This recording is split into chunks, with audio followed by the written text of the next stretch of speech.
እንግዲህ ይሄን ስልጠና በአዲስ የስልጠና መንገድ ነው ለመከተል እየሞከርኩ ያለሁት እና በስልጠናው እየሰጠው በመጣሁ ቁጥር የበለጠ ሪፋይን ለማድረግ ምን ለማድረግ ሞክረናል። በዚህ ስልጠና የትልቁ ስዕል ኃይልና እድገትና ስኬትን የማስመዝገብ ሳይንስ ከግለሰብ እስከ ሀገር የሚል ታይትል ይኖረዋል። ከዛ ቀጥለን ያገኘነው ዳግማዊ እድል ትርጉምና ፋይዳ ከሀገር እስከ ግለሰብ ሰከንድ ቻንስ አግኝተናል። ሶስተኛው ሁሉን ነገር ፈርሶ በሚገነባበት ጊዜና ዓለም ራስን የማቆየትና ጠቃሚ አስተዋጽኦ የሚያደርግ ግለሰብ፣ ቡድን፣ መሪ፣ ተቋምና ሀገር ሆኖ የመቀጠል ጥበብና ሳይንስ ኦርጋናይዜሽናል ሬዚሊየንስ ማለት ነው። እናየዋለን። ይሄም እንደ ቶፒክ ሆኖ አጭር ነው። በዚህ ዓለም በ85% ወላ ላይ እናየዋለን። ተቋማት አይቀጥሉም። ተቋማት ምናምን ሁሉ ብዙ ተቋማት ይፈርሳሉ። ጠቃሚ ተቋማት አይደል። አንድ ተቋም ወይ ፌል ስላደረገ አላስፈላጊ ነው ተብሎ ይፈርሳል፣ ወይ በተፎካካሪዎች ተበልጦ ይፈርሳል። በቃ ሌሎች ተፎካካሪዎች መጥተው ከሱ በላይ ይህን ስራ ሰርተውት አላስፈላጊ ያደርጉታል። ሶስተኛው ደግሞ ሳክሰስፉል ከሆነ ስራው ላይ ሳክሰስፉል የሆነ ተቋም በሁለት መንገድ አላስፈላጊ ሊሆን ይችላል። አንደኛ ራሱን ረንደንደንት ያደርጋል፣ ራሱን በድግግሞሽ እንትን ያደርገዋል ችግሩን ስለሚፈታ ማለት። ሁለተኛው ደግሞ ስኬታማ ይሆንና ይታበይና ዘ ፐኒሽመንት ኦፍ ሳክሰስ የስኬት ቅጣት ይደርስበታል። አራተኛው በልፋታችንና በጋራ ጥረታችን እስካሁን ያገኘነውን ድል እያሰብና እያጣጣም ለታላቁና ለወሳኙ አይቀሬ ድል የመዘጋጀት ጥበብና አካሄድ የግለሰብ፣ የቡድኖች፣ የመሪዎች፣ የተቋማትና የሀገራት እጣ ፈንታ ይላል። እስካሁን ያስመዘገብናቸው ድሎች አሉ። እነሱን ሰለብሬት እናደርጋለን። ከዛ በዚህ ድል ሳናኮራራው ሰለብሬት እናደርገዋለን። ኦቨር ሰለብሬት አናደርገው። እንዴት አድርገን ከዛ በኋላ አስቀጥለን እንትለዋለን ነው። ከዛ ውጤታማና ስኬታማ ተቋም ለመሆን ምን አይነት ስኪል ነው የሚያስፈልገው?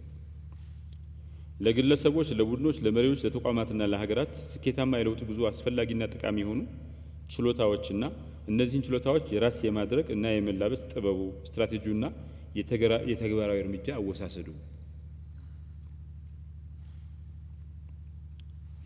በዚህ ስር ወደ 11 ስኪሎች ያስፈልጋሉ። አንድ ተቋም ስኬታማ እንዲሆን፣ አንድ ግለሰብ፣ አንድ ሀገር የማወቅ የመፈጸም እና በማያቋርጥ ሁኔታ ውጤታማ የመሆን ሚስጥርና የግል ጉጉትና የጋራ ጉጉት ኃይልና አስተዋጽኦ የኪዩሪዮሲቲ እና ኮሌክቲቭ ሴኩሪቲ የሚባል ኪዩሪዮሲቲ እና ኮሌክቲቭ ኪዩሪዮሲቲ ማለት ይሄ እናየዋለን ዛሬ።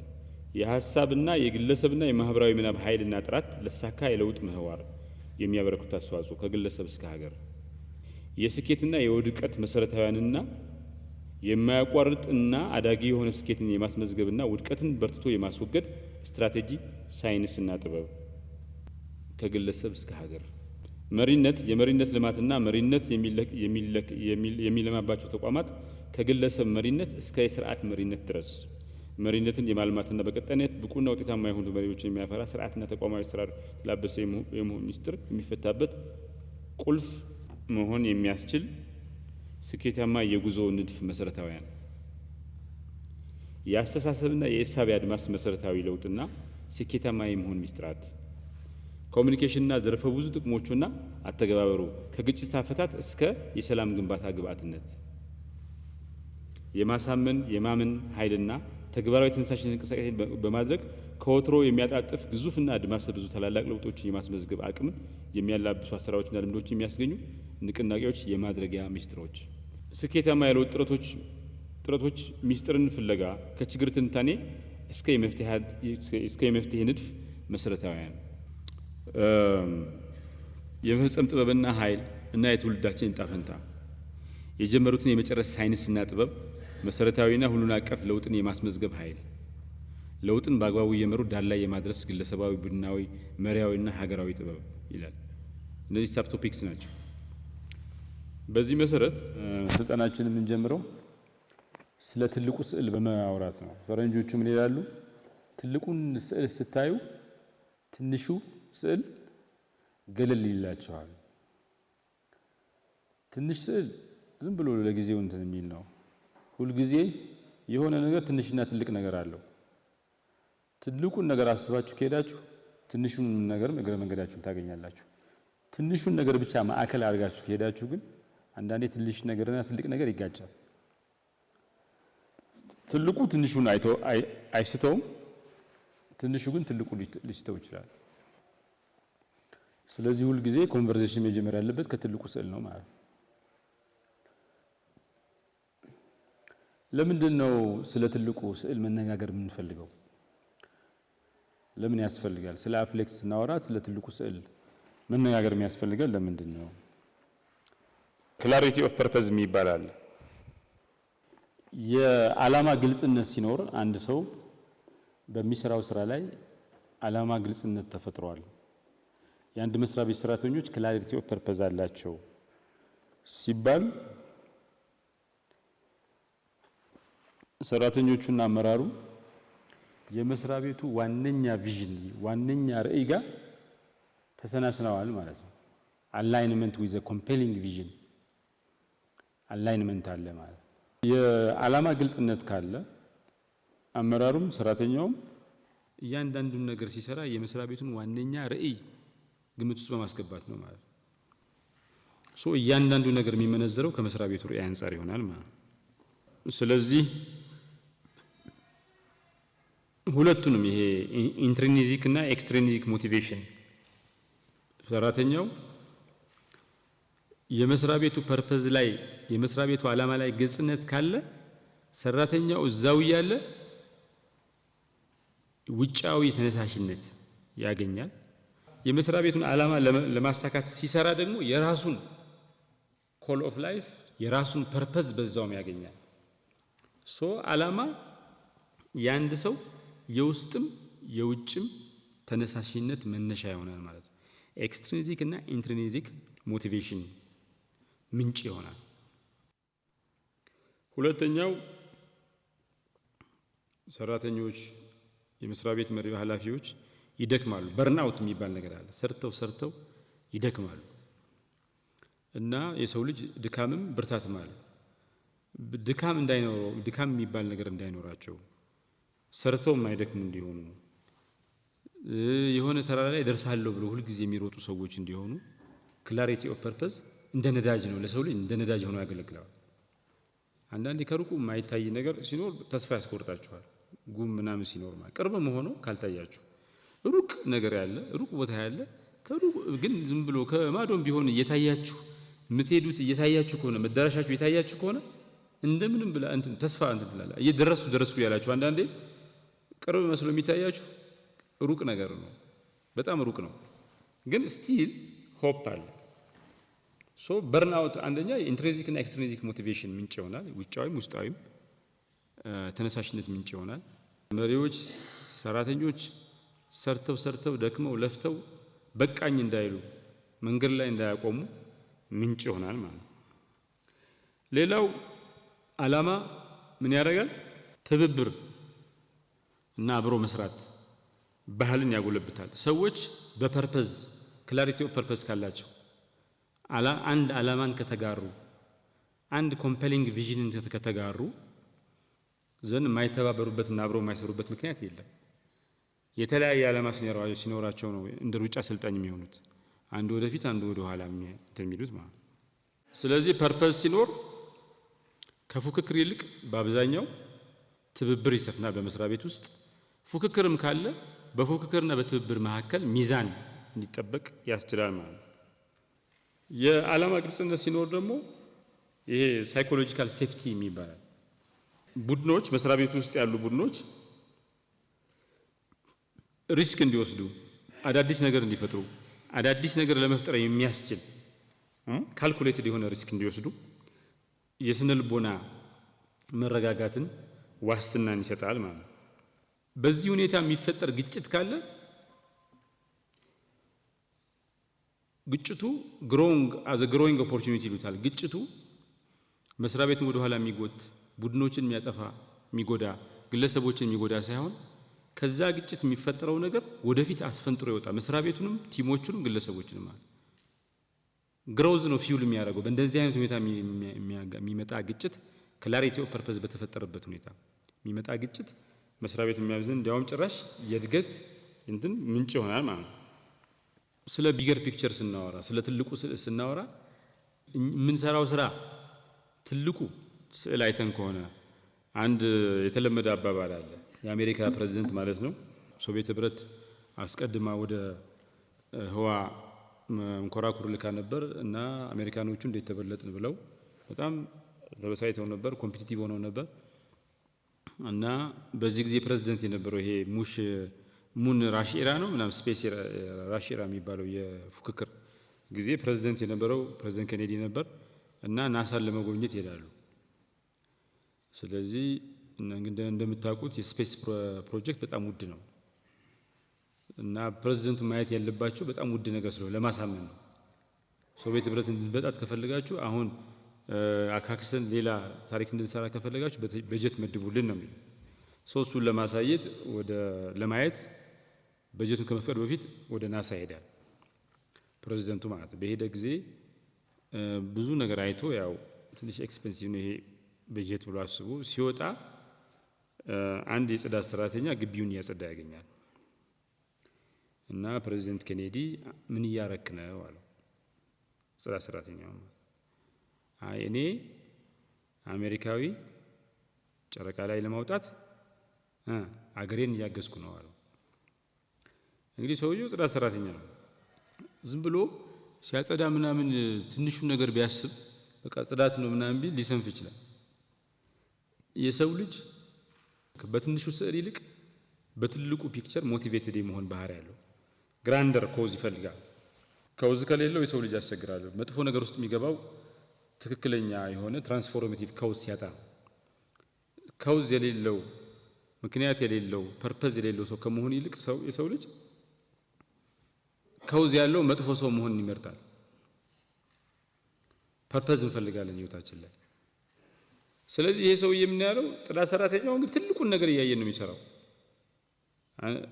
አሜሪካውያን ሄዶ በመንኮራኩር ጨረቃ ላይ እንዲያርፉ እያገዘ ነው። ጽዳት ከሌለ ሳተላይት ከቆሸሸ ሰፈር ግቢ ከቆሸሸ አይሳካም ብሎ ነው የሚያስበው። እንግዲህ በጣም ትልቁን ፒክቸር እያየ ስለሆነ በስራው ላይ ትጋትና ፕሬዝዳንት ኬኔዲ በጣም ገርሞት ይሄ መስሪያ ቤት ከጽዳት ሰራተኛ ጀምሮ እስከ ላይ ድረስ አንድ ዓላማ የተጋራ መስሪያ ቤት ነው ብሎ በጀት እንዲፈቀድ ምክንያት ሆኗል። የኢንተርናል ኮሙኒኬሽን ፓወር ማሳያ ተደርጎ በብዙ እንትን ይወሰዳል። ክላሪቲ ኦፍ ፐርፐስ ሲኖር ምን ያመጣል? በመስሪያ ቤት ርዕይ ዙሪያ ግልጽነት ይፈጠራል። በዛ ምክንያት የተግባር አንድነት ይፈጠራል። ዩኒቲ ኦፍ አክሽን። ተመሳሳይ ዓላማ ያላቸው ሰዎች አንድ ነገር ሲፈጽሙ ጽዳት ሰራተኛ ሊሆን ይችላል፣ ኃላፊ ሊሆን ይችላል፣ ዲፓርትመንት ሄድ ሊሆን ይችላል፣ ስራ አስፈጻሚ ማንም ሰው ሊሆን ይችላል። ግን ሁሉም ስራውን ጥንቅቅ አድርጎ ይሰራል ትልቁን ነገር እያየ ስለሆነ ማለት ነው። ኮሌክቲቭ አክሽን በግሩፕ የሚሰሩ አንድ መስሪያ ቤት ውስጥ በተናጠል የሚሰሩ ስራዎች አሉ። በቡድን የሚከወኑ ስራዎች ደግሞ አሉ። ይሄ በቡድን የሚከወን ስራ እንዲሰራ የሚያስፈልገው መተማመን ሶሻል ካፒታል ትረስት እንዲፈጠር ያደርጋል። ኮሌክቲቭ አክሽን በተለይ እንደኛ የብሔር ብዝሃነት የሃይማኖት ብዝሃነት ባለበት ሀገር ኮሌክቲቭ አክሽን በጣም ወይ የለም ካለም የተሟላ አይደለም፣ በዛ ላይ ቀርፋፋ ነው። በመሆኑ ኮስትሊ ነው። አንድ ሰው በግል እንትን ይላል፣ በቡድን ስራ ስትለው ከባድ ችግር ይመጣል። ሌላው ትልቁን ፒክቸር ስታዩ አሁን ያ ሰውዬ አሜሪካዊ ነው። እያንዳንዱ አሜሪካዊ በአሜሪካ ብሔር የተቃጠለበት ጊዜ ነበር። እንዴት ሶቪየት ህብረት ትበልጠናለች ብሎ ሲያጸዳ ይሄ እልህ ይዞ ስለሆነ በኖርማል ጊዜ ከሚያጸዳው ነገር ከዛ በኋላም ከዛ በፊትም ይሄ ከውዝ ከመፈጠሩ በፊት በኋላም በፊትም ከሚያጸዳበት ሁኔታ በጣም በከፍተኛ ደረጃ ለውጥ አለው። ኢፌክቲቭ ሆኗል ማለት ነው። ሁሉም ሰው ትልቁን ፒክቸር ሲያል ነዳጅ ይገፋል፣ ገፊም ሳቢም ይሆናል ማለት ነው። ስለዚህ ኢነር ሞቲቬሽን ያመጣል። ኢነር ሞቲቬሽን ሰራተኞቹ ተነሳስተው ኢነርም ኤክስትሪንሲክም ኢንትሪንሲክም ሞቲቬሽን እንዲኖራቸው ያደርጋል። የቡድን አላይንመንት ደግሞ ቡድኖች በየመስሪያ ቤቱ ያሉ ቡድኖች የሆነ ቡድን ሊሆን ይችላል፣ የሆነ ዲፓርትመንት ሊሆን ይችላል፣ የሆነ ምናምን ሊሆን ይችላል። ከመቼውም ጊዜ በላይ ተግባብተው ተሰናስነው እንዲሰሩ ትብብር ዋነኛው የመስተጋብር ገጽታ እንዲሆን ይሰራሉ ማለት ነው። የደሃ ሀገራት ወደ ኋላ መቅረት አንዱ ምክንያት ኮኦርዲኔሽን ፌሊየር ነው ይባላል። በአንድ መስሪያ ቤቶች መካከል በዲፓርትመንት መካከል በቡድን መካከል በዘርፍ መካከል ኮኦርዲኔሽን ፌሊየር አለ። የትልቁን ፒክቸር የሚያይ በትልቁ ፒክቸር ላይ በትልቁ ስዕል ላይ ግልጽነት የፈጠረ መስሪያ ቤት ሲኖር ኮኦርዲኔሽን ፌሊየር አይመጣም። ይልቁንስ ከፍተኛ የሆነ የትብብርና የኮኦፕሬሽንና ኮኦርዲኔሽን መሳለጥ ይኖራል ማለት ነው። እንደዚህ ባለው ሁኔታ ሲል መስሪያ ቤቱ በህዝቡ ዘንድ ያለው ገጽታ በጣም ከፍተኛ ይሆናል። ለምን? እያንዳንዱ ሰው በመስሪያ ቤቱ ዓላማ ዙሪያ ግልጽነት አለው። ፕሬዚደንት ኬኔዲ ጽዳት ሰራተኛውን ሲጠይቅ እንዳገኘው አይነት መልስ ነው የሚያገኘው። በየቤቱ ሄዶ ስለ መስሪያ ቤቱ ያስረዳል እና ፐርፐዝ ያለው መስሪያ ቤት ሁሉም ተመሳሳይ ስለሚሆን የሚያወራው ስለ መስሪያ ቤቱ ውጭም ሄዶ ተመሳሳይ ነገር ስለሆነ ፌስቡክ ላይ ስታዩት አክቲቭሊ ስለሚሳተፍ ስለ መስሪያ ቤቱ በውጭ በሚዲያ በውጭ ማህበረሰብ ከመስሪያ ቤቱ ውጭ ያለው ሌላው ማህበረሰብ ከፍተኛ ክብር ይሰጠዋል። የመስሪያ ቤቱ መልካም ስምና ዝና በጣም ከፍተኛ ይሆናል ማለት ነው። ሌላው የብራንዲንግ ምንጭ ይሆናል። መስሪያ ቤቱ ትልቁን ነገር አይተው የሚሰሩ ሰዎች ሲኖሩት መልካም ስም ስለሚኖረው መልካም ብራንድ ይኖረዋል። አሁን ጊዜው ሰዎች ቢዚ ናቸው። በቀን ብዙ ኢንፎርሜሽን ኦቨርሎድ የሚባል ነገር አለ። በቀን ፌስቡክ ላይ የምታዩት መረጃ እንደው ፌስቡክ ማታይ ብትሆኑ ፌስቡክ ላይ አይቶ ወይ ባለቤትሽ ወይ ልጆቻችሁ ጎረቤት ሰው እናት አባት ወንድም ይነግራቸዋል። ኦቨርሎድ አለ። ሰዎች ሁሉንም የተቀበሉትን መረጃ ፕሮሰስ የማድረግ አቅም የላቸው፣ ይረሱታል። ፕሮሰስም አድርገው እንትን ያሉት ምርጥ ስራ እየሰራ ዝም ካልክ ሰው ላይ ገባው ይችላል። እንደዚህ የተሰበሰበ ራሱን ብራንድ የሚያደርግ በመስሪያ ቤታቸው ዙሪያ የተሰበሰቡ ሰራተኞች ሲኖሩ መልካም ስምና ዝና ይኖረዋል። እዛው ያለ ለብራንዲንግ ግብአት ይሆናል ማለት ነው። ትልቁን ፒክቸር ስታዩ እኔ ጽዳት ሰራተኛ አይደለሁም፣ ኢትዮጵያ እንድትሸጋገር ትራንስፎርም እንድታደርግ እንድትበለጽግ የምሰራ ሰው ነኝ ትላላችሁ። ጽዳት እየሰራችሁ እያሰለጠናችሁ አሰልጣኝ ብቻ አይደለሁም እንደዚህ ነኝ ትላላችሁ። ትልቁን ፒክቸር ለራሳችሁ ያላችሁ ስሜት የሰው ልጅ ለራሱ ያለው ስሜት ሰልፍ ኔጌቲቭ ተውት አለ። ሰልፍ ሳቦቴጅ፣ ሰልፍ ዳውት የሚባል ነገር አለ። ለራሱ ያለው ስሜት መጥፎ በመስታወት ሳይ ሂድ አንተ መጥፋት አለብህ ምናምን ብሎ የሚያስብ ሰው አለ። ራሱን የሚጠላ ሰው አለ። ስለራሱ የሚጠራጠር ሰው አለ። እችላለሁ አልችልም ምናምን። የሰው ልጅ በራሱ እርግጠኛ መሆን ለራሱ መልካም አስተሳሰብ ሊኖረው ይችላል። በራሱ ሊጠራጠር፣ በራሱ ላይ ደግሞ ኔጌቲቭ አስተሳሰብ ሊያሳድር ይችላል። ትልቁ ፒክቸር አይተው በሚሰሩ ሰራተኞች ሲኖሩ አመራር ሲኖር ዓላማን ራዕይን ይጋራሉ። በዛ ምክንያት ትብብር ዋነኛው የመስሪያ ቤቱን ፉክክር ካለም የማያጠፋ ይሆናል። እንደገና ከትብብር ጋር ሚዛን የጠበቀ ይሆናል። ግጭት ሲኖር እንኳን መስሪያ ቤቱን ትራንስፎርም የሚያደርግ እንጂ የሚያጠፋ ግጭት አይኖርም። ግጭቱ ራሱ በዛ ምክንያት እዛ መስሪያ ቤት ውስጥ የሚሰሩ ሰዎች ለራሳቸው ያላቸው ግምት ከፍተኛ ነው። ሰልፍ ሪስፔክት፣ ሰልፍ ስቲም ከፍተኛ የሆነ ሰልፍ ስቲም ያላቸው ሰራተኞች፣ ሰልፍ ሪስፔክት ያላቸው ሰራተኞች ለራሳቸው ቦታ ስለሚሰጡ በትንሽ ነገር መውደቅ አይፈልጉም።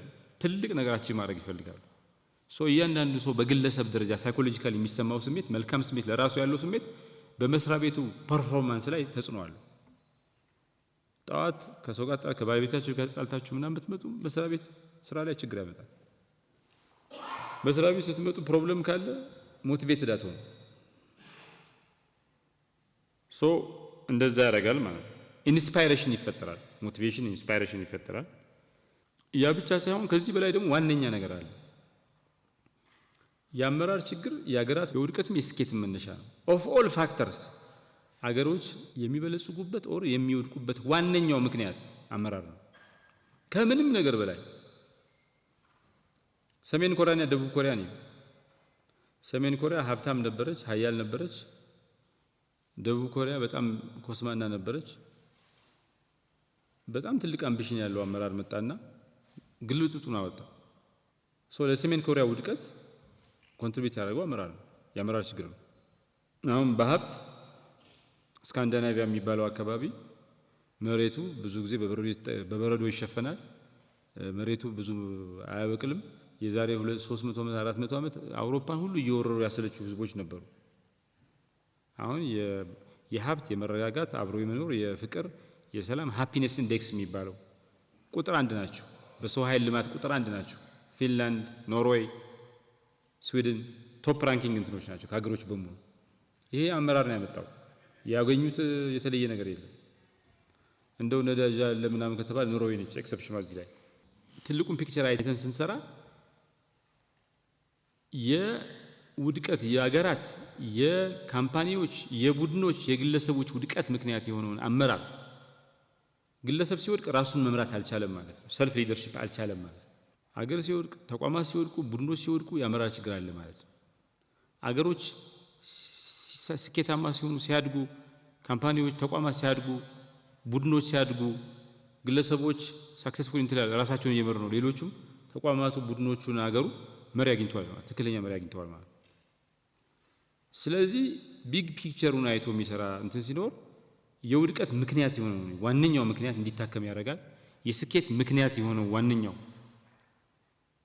ስኬታማ አመራር ኮንፊደንስ ያለው አመራር አገሪቷ እንድታገኝ ያደርጋል ማለት ወይ ተቋሙ እንዲያገኝ ያደርጋል ወይ ቡድኑ እንዲያገኝ ያደርጋል። በቢገር ፒክቸር ላይ ትልቁ ስዕልን የሚያውቁ ሰራተኞች እና አመራሮች ባሉበት ሁኔታ ሰዎች ስለራሳቸው ሰልፍ አዌርነስ አላቸው። ራሳቸውን ያውቃሉ በደንብ አድርገው። ኦርጋናይዜሽናል አዌርነስ የሚሉት ተቋሙንም በደንብ ያውቁታል። ቢገር ፒክቸሩን ያያችሁት ትልቁን ፒክቸር ያያችሁት ተቋሙን በደንብ ስለምታውቁት ነው። የማታውቁትን ተቋም ቢገር ፒክቸር አታውቁት። ትልቁን ስዕል አይቶ የሚሰራ ሰራተኛ፣ ትልቁን ስዕል አይቶ የሚሰራ አመራር፣ ትልቁን ስዕል አይቶ የሚሰራ የጽዳት ሰራተኛ ምን ይኖረዋል? ሌጋሲ ነው እየገነባ ያለው። ሌጋሲ ቢልዲንግ የሚባል አሻራ እያኖረ ነው። ጽዱ ንጹህ ምናምን መስሪያ ቤት፣ ስልጠናውን በደንብ የሚሰጥ መስሪያ ቤት፣ ስራውን በአግባቡ የሚከውን መስሪያ ቤት፣ ጥንቅቅ አድርጎ የሚሰራ መስሪያ ቤት። ይሄ ውርስ ይሆናል። የሆነ ወቅት ስራ ሳይሆን ባህል ይሆናል። ድርጅታዊ ባህል ይሆናል። የሚቀጥለው ጄኔሬሽን የሚያስቀጥለው ይሆናል። ያን የሚመሩ መስሪያ ቤት የሚመሩ ሰዎች ሰራተኞች ምን ነገ ጠዋት በሚቀጥለው ትውልድ የሚታወሱት በውድቀት አይደለም፣ በስኬት ነው። መስሪያ ቤታቸውን የሰጠችውን ስራ ጥንቅቅ አድርጎ የሚሰሩ መስሪያ ቤታቸውን ትራንስፎርም ያደረጉ ሰዎች፣ አመራሮች፣ ሰራተኞች ተብለው ይታወሳሉ። ቅድም እንዳየነው አመራር የሁሉም ነገር የስኬትም የውድቀትም የሰው ልጅ ከፈጠራቸው ነገሮች ሁሉ ሂውመን ኢንቬንሽን የሚባሉ ሞስት ፕሮሚነንት ነው እንትን ነው። ይሄ እንዲስተካከል የሚሰራ ይሄ አቅም እንዲፈጠር የሚሰራ መስሪያ ቤት በጣም ክሪቲካል መስሪያ ቤት ነው ማለት። ቅድም እንዳየነው ደቡብ ኮሪያ እና ሰሜን ኮሪያ፣ ስካንዲናቪያ፣ ኮንጎ ደግሞ አለ። ኮንጎ ጂኦሎጂካል ስካንዳል አንድ የቤልጅየም ጂኦሎጂስት ትምህርት ሲማር ይሄ ኬሚካልና ይሄ ኬሚካል አብረው አይገኙም፣ ሚቹዋሊ ኤክስክሉሲቭ የሆነ ባህሪ ያላቸው አንዱ ከተገኘ ሌላውን ያጠፋዋል ይላል። እንደዛ ተምሮ መጣና ኮንጎ ሄዶ ሲቆፍር ትምህርት ቤት ከተማረው በተቃራኒው እነዚህ ሁለቱ ሚቹዋሊ ኤክስክሉሲቭ ባህሪ ያላቸው የተባሉ ማዕድኖች ተቃቅፈው ተዛዝለው አገኛቸው እና ያን ሁኔታ ጂኦሎጂካል ስካንዳል አለው። ጂኦሎጂ ተዋረደ ነው ማለት ነው። ተዋርዷል፣ ተማርነው ትምህርት ልክ አይደለም ማለት ነው። ግን ኮንጎ በጣም ወደ ኋላ የቀረች ሀገር ነች። በሀብት አንደኛ በጣም በማዕድን የተንበሸበሽ ሀገር፣ ግን ኮንጎ ውስጥ ሌላ ቢቀር አንድ ወረዳ ከሌላ ወረዳ ጋር የሚያገናኝ መንገድ የለም እና በአውሮፕላን ነው። መንገድ ስለሌለ አውሮፕላን እድገት ሆኖ አይደለም። ኖርማሊ አውሮፕላን የተሻለ ነው አይደል? እኛ የምንጠይቀው ግን ኤክስፔንሲቭ ነው። አንድ ሰው ከዚህ ወረዳ ከሌላ ወረዳ ለመሄድ በጣም ብዙ ብር ይከፍላል። ሄይቲ እና ጃፓን ብዙ ድሃ የምትባል ሀገር ነች፣ የቆየ ስልጣን ያላቸው። ሄይቲ ብዙ ሀብት አላት። ጃፓን አጠገቧ ያሉት ሀገራት ጃፓን ለእድገታቸው ምንጭ ጃፓን ነች። ኮሪያም አይሆንም፣ ቻይናም እንዲያውም ከቀኝ ገዢዎች መካከል የተሻለ ቅኝ የገዛቸው ሀገራት በተሻለ ሁኔታ አድገዋል የሚባሉት ጃፓን ነው። ጃፓን ቻይናን ገዝቷል፣ ኮሪያን ገዝቷል፣ ፊሊፒንስን ገዝቷል። ከፊሊፒንስ ውጭ እነዚህ ሁሉ አሁን ያደጉ ሀገራት ናቸው። ፊሊፒንስም ትሻላለች። ይሄ አፐር ሚድል ኢንካም ነው ምናምን አካባቢ ነው ያለችው። ትራፕ ውስጥ ገብታለች ኦፍ ኮርስ እና የተሻለ ለምሳሌ ከኮሪያ ሲወጡ 500 ፋብሪካዎች ነበሯቸው ኮሪያዎች። ጃፓን ሮ ማቴሪያል እየወሰደ ወደ ሀገሩ የሚያመርቱ ፋብሪካዎችም ያዘጋጃል እዛው። ሌላ አፍሪካ ውስጥ የነበሩት 500 ፋብሪካ የከፈተ ቀኝ ገዢ የለም። ይሻላል ይባላል። የቀኝ ገዢ ጥሩ የለውም፣ ግን እንደው ይሄኛው የተሻለ መልከ ጥፉ ነው። የተሻለ ሰይጣን ነው ውስጥ ጃፓን ካወዳደር ናቸው። ሁሉም ሰይጣኖች ናቸው ቀኝ ገዢዎች። አንድን ህዝብ ሌላ ቦታ ሄደው ያለ ፍላጎቱ ምናምን ረግጠው የሚገዙ ናቸው። ግን ስቲል ጃፓን ይሻላል እና ጃፓን አካባቢው እንዲያድግ እንትን አለው። ይሄ ኔበርሁድ ኢፌክት እና ፍላይንግ ጊዝ የሚባል እንትን አለ። አንድ ጎረቤት ካደገ አብረህ ታድጋለህ እና ጃፓን ከአካባቢዋ ቀድማ ያደገች ሀገር ናት። መነሻ ነው የሆነችው።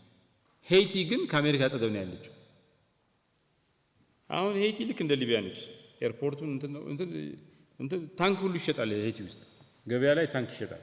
ፈረሰ ሀገር ነው ሁሉ ጊዜ እንትን ይኸው ኬንያ ሰላም አስከባሪ ልትክ ነው አይደል? እንደዛ ነበረ ወደ ሄይቲ። ዛትማች ችግር ያለበት ሀገር ነው ሄይቲ እና ጃፓን። እንደዚህ የተራራቁት የሰማይና የመሬትን ያክል የተራራቁት በሀብት ተበላልጠው አይደለም። የሚገኙበት ቀጠና ጃፓን የምትገኝበት ቀጠና ከሄይቲ በላይ ሆኖ አይደለም። አሜሪካ የዓለም ዘሞስት ስፔንዲንግ ኢኮኖሚ ነች እና ሄይቲ ላይ የሆነ ነገር ቢመረት በቀላሉ የዓለምን ትራንስፖርት ዋጋ አሜሪካ እየተቀበለች እንትን ትላለች። ሄይቲ ለማደግ የሚያስችል ብዙ ሀብት አላት እና በጃፓንና በሄይቲ ምክንያት ያለው ልዩነት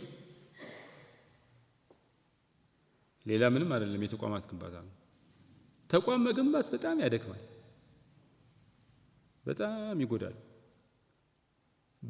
ራስን ይቅርብኝ ብሎ ባለፈው እንዳልኩት ቪዲዮዎቹን ታያላችሁ ኋላ ላይ ነገር ይቅርብኝ ብሎ ተቋም መገንባት ሊኒየር ፓዝ አይደለም። ዝም ብላችሁ ቀጥ ባለ መስመር የሚሰራ አይደለም። ያደክማል። መውደቅና መነሳት። ይቅርብኝ ማለት ደግሞ የተቋም ግንባታ ማለት ዲፓትሪሞናይዜሽን ነው። ፓትሪሞናይዜሽን ማለት አንድን ስራ ምናምን ጥቅም ምናምን በዝምድ በአምቻ ጋብቻ በአውቀልሃለሁ ምናምን መከፋፈል ማለት ነው። ተቋም የሚገነባ ሰው ስርዓት ስለሚኖር እንደዛ ማድረግ አይችልም።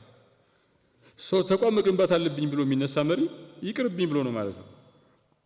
ስርቆቱ ምኑኑ ይቅርብኝ ብሎ ነው። በራሱ ትልቁን ፒክቸር አይቶ ነው ማለት ለተቋም ግንባታ ራሱ ምክንያት የሚሆነው መሪው ነው ማለት ነው። ይሄ ወደ ኢትዮጵያ እናምጣውና እንግዲህ ኢትዮጵያ አንደኛ ችግሮቻችን ውስብስብና ስር የሰደዱ ናቸው። ለምሳሌ የሜዳ አህያ ነገር አለ፣ ነጭና ጥቁር። ጣሊያንን፣ ግብፅን፣ እንግሊዝን በተወሰነ መልኩ ቱርክን፣ ፖርቹጋልን ነው ብለን ተዋግተናል አንገዛም ብለን። በሌላ መልኩ ደግሞ ፈረንጅ አምላክ ሆነን እንገኛለን። የኛ እንትን እንደዛ እንደ ለምሳሌ እንደ ደቡብ አፍሪካውያን አይደለም። አጌንስት እንትን ያለ ጠንካራ አይደለም። አንዳንድ ጊዜ በቀኝ ከተገዙ ሀገሮች በላይ በልጠን ስንቀበል እናያለን። አለመግዛታችን እኮ የራሳችን ነገር የራሳችን ህንዶች አይታችኋቸዋል። ልብሳቸው ሃርቫርድ ፕሮፌሰር ሆኖ ምናምን ልብሳቸው አለች የሚለብሷት። እኛ ወደ ኢኮኖሚ ሲመጣ፣ ወደ ልብስ ሲመጣ፣ ወደ ባህል ሲመጣ ናሽናሊዝሙ የለም። እዛች ጦርነቱ ላይ ይቀራል። የሆነ ጉራማይሌ ነገር አለ። ገዳ ስርዓትን ፈጥረናል። በአባባል ዴሞክራሲ አለን፣ ግን ዴሞክራሲ ለማግኘት ብዙ ዓመት ወስዶብናል። ስንት ጊዜ ወደ ዴሞክራሲ መንገድ ነው። አድዋ ላይ ጣሊያንን አሸንፈናል። ከአድዋ እስከ ማይጨው ጦርነትን ተኝተናል። ጣሊያኖቹ ማኒፋክቸሪንግ የሚባለው ጂዲፒ ሬሽዮ ማኒፋክቸሪንግ የፋብሪካ ምርት ለጂዲፒ የነበራቸው 18 ምናምን በነበረበት 17 16 አድርሰውታል። ከአድዋ ወደ ማይጨው ማለት እኛ ተኝተን ጠበቅናቸው። ጭራሽ ዘመናዊነትን በሱሁት መንገድ ተቀበለን ጠበቅናቸው። ምን ሆነ? እንዴት ነው? የጥቁሮች ሁሉ ኢንስፓይሬሽን ሆነን መነሻ ሆነን ጥቁሮች ለራሳቸው ያላቸውን ግምት ዝቅተኛ የነበረውን እንትን አስተካክለን ለምንድነው ያ ናሽናሊዝም ወደ እድገት ያልተመነዘረው? መጀመሪያ ለምንድነው ወደ ኢኮኖሚ ያልመጣው? ለምንድነው እርስ በርስ እንድንዋደ ኮኦፕሬት እንድናደርግ ያላረገ? ይገርማል። ከዛ በኋላስ እንዴት ተኛን? ጣሊያን ተሸንፎ ያለ ተስፋ ቆርጦ ዝም ማለት ሲገባው ሌላ ለኛ ትውልድ መጥቶ የአባቶቻቸውን ሽንፈት በቃ ተሸንፈናል ቁጭ ማለት ሳይሆን በልህ በወኔ ተነስቶ የተሻለ ሀገር ሆኖ መጥቶ ወረረ። ቢያንስ 5 ዓመት ብዙውን ፓርቲ ኢትዮጵያ ይዞ እንትናል። እኛ ተኝተን ጠበቅ ነው ማለት ጠላት እንዳለን ያወቅን፣ ቅኝ ገዥነት እንዳለን ያወቅን፣ ሞተን ያስከበርነው ነፃነት እንዳለን ያወቅን በቀጣይነት ስለማስከበር የኮንሲስተንሲ ችግር አለብን። ሜዳህያ ይችላል። የስልጣን ሽግግር ሰላማዊ ሆኖ አያውቅም። ሌላ ቢቀር የሞደርን ኢትዮጵያ የሚባለው ከቴዎድሮስ አጼ ቴዎድሮስ መቅደላ ላይ ራሳቸውን አጠፉ። እንግሊዝ ወሯቸው። ልጃቸው ያለ ውዴታው ወደ እንግሊዝ ሀገር ተወሰደ። ልዑል ዓለማየሁ። ከዛ በእሳቸው እግር አጼ ዮሐንስ መጡ። አጼ ዮሐንስ መተማ ላይ ሞተው ስልጣን ወደ ሚኒሊክ መጣ። ሚኒሊክ ይሻላል ብለው የሞቱ አጼ ሚኒሊክ የሞቱ ጊዜ 5 ዓመት ምናምን አልሞቱም ተብሎ ተደብቋል። ያው ትራንዚሽን ችግር ስላለ ሚወርስ ጠንካራ መሪ ስለሌለ ከዛ እሳቸው ልጅ ኢያሱን አውርሰው ሄዱ። ልጅ ኢያሱ ታስሮ እስር ቤት ግፍንትን ብሎ ጣሊያን የማጭው ጦርነት ላይ አሸንፎ ወደዚህ ሲመጣ ተገደለ እና ንጉሱም ለመጀመሪያ ጊዜ ወደ እንግሊዝ ሀገር ሄዱ። መንግስቱ ኮሎኔል መንግስቱ ጥለው ሄዱ። ሌላም ብዙ ታሪካችን ውስጥ እንደው በንጉሱ ስርዓት እንኳን ከአባት ወደ ልጅ ተላልፎ አያውቅም። ኦልሞስት ኢያሱ ነበረ። ኢያሱም ተገድሏል እስር ቤት። በስሙት ትራንዚሽን ነው ማለት በፍጹም አይቻልም። እንደው የንጉስ ልጅ መሆን ስልጣን በሚያስገኝበት ወቅት ሌሎቹ 500 600 ዓመት ከልጅ ወደ ልጅ ምናምን አንድ ሰርወ መንግስት ሲኖር እኛ ጋር በጣም ኢምፖሲብል ነው። ጣሊያንን ምናምን አድዋ ላይ ያሸነፈ ህዝብ እንዴት ነው ሌላው ቢቀር በንጉሱ ስርዓት እንኳን ፒስፉል ትራንዚሽን ያልነበረው? ለምንድን ነው ፓወር? ቢኮዝ ፒስፉል ትራንዚሽን ከሌለ ሁሉ ጊዜ አብዮት ነው። ሁሉ ጊዜ ጀማሪዎች ሆነናል። ሁሉ ጊዜ የጀመርነውን ማንጨርስ ህዝቦች ሆነናል። ብዙሃነታችን ዲፕ ዳይቨርሲቲ ነው። የሃይማኖት የብሔር እንትን አለ። ለምሳሌ አውሮፓ ውስጥ የተለያዩ ብሔሮች አሉ። ብሔሮቹ አብዛኞቹ ግን ተመሳሳይ ቋንቋ ይናገራሉ። የብሔር ልዩነት የቋንቋ ልዩነት ማለት አይደለም። የተለያየ ብሔር ነን የሚሉ ሰዎች ተመሳሳይ ቋንቋ ይናገራሉ። የኛ የቋንቋ ብዝሃነት አለው፣ የሃይማኖት አለው፣ የብሔር አለው። በዛ ላይ ጎረቤት ካሉ ብሔሮች ጋር ተመሳሳይ የምንጋራው ብሔር አለ፣ ብዙ በጣም ብዙ። ኢትዮጵያ ከሁሉም የአፍሪካ ቀንድ ሀገራት ጋር ትዋሰናለች። ከሁሉም ጋር ደግሞ ብሔር ኦልሞስት የምትጋራዋል። ይሄ ዲፕ ዳይቨርሲቲ ጸጋም ነው ፈተናም ነው። ዋልታረገጥ ፖለቲካችን ዋልታረገጥ ነው። ፖላራይዜሽን አለ። ግጭት ለረጅም ጊዜ ቆይቷል። አሁን ናሽናል ዲያሎግ ምናምን እያደረግን ነው። ብዙ ያግዛል። ግን ኮንፍሊክት ትራፕ ውስጥ ለረጅም ጊዜ ቆይተናል። የምንገኝበትን ቀጠና እንደዛ ነው። የብሔረ መንግስት የሀገረ መንግስትና የተቋማት ግንባታ አልተጠናቀቀም። ቅርቃር ውስጥ ገብቶ ነበር። አሁን የሀገር በቀል እውቀት ምናምን እያልን ስለሆነ ኢትዮጵያውያን አድዋ ላይ አብረው ለመሞት ምንም ያልከበዳቸው ደቡብ አፍሪካውያንና ኢትዮጵያውያን በዊል አይለያዩም ነበር። ደቡብ አፍሪካውያን በጣም ታግለዋል። ዙሎች 15ኛው ክፍለ ዘመን ኬፕታውን ስትያዝ ታግለዋል። አልጄሪያውያን በጣም ታግለዋል። ሊቢያውያን ዑመር ሙክታር እየመራቸው ጣሊያናውያን በጣም እንትን ብለዋል። ባለመገዛት ፍላጎት ልክ እንደኛ እንደ ኢትዮጵያውያን ሁሉ ሊቢያውያንም አልጄሪያውያንም ደቡብ አፍሪካውያንም ተመሳሳይ ናቸው። ልዩነቱ ካፓቢሊቲ ነው።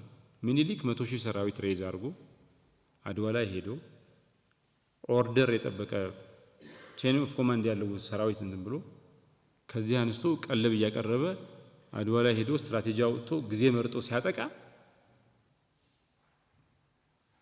ስቴት ቢልዲንጉ የት ደረጃ እንደደረሰ ማርካኪስ እንደሚለው ዩሮፒያን ኔቸር ያለው ዩሮፒያን ካራክተሪስቲክስ ያለው አውሮፓ ባህሪ ጠባይ ያለው መንግስት ነው ኢትዮጵያ መንግስት ይላል።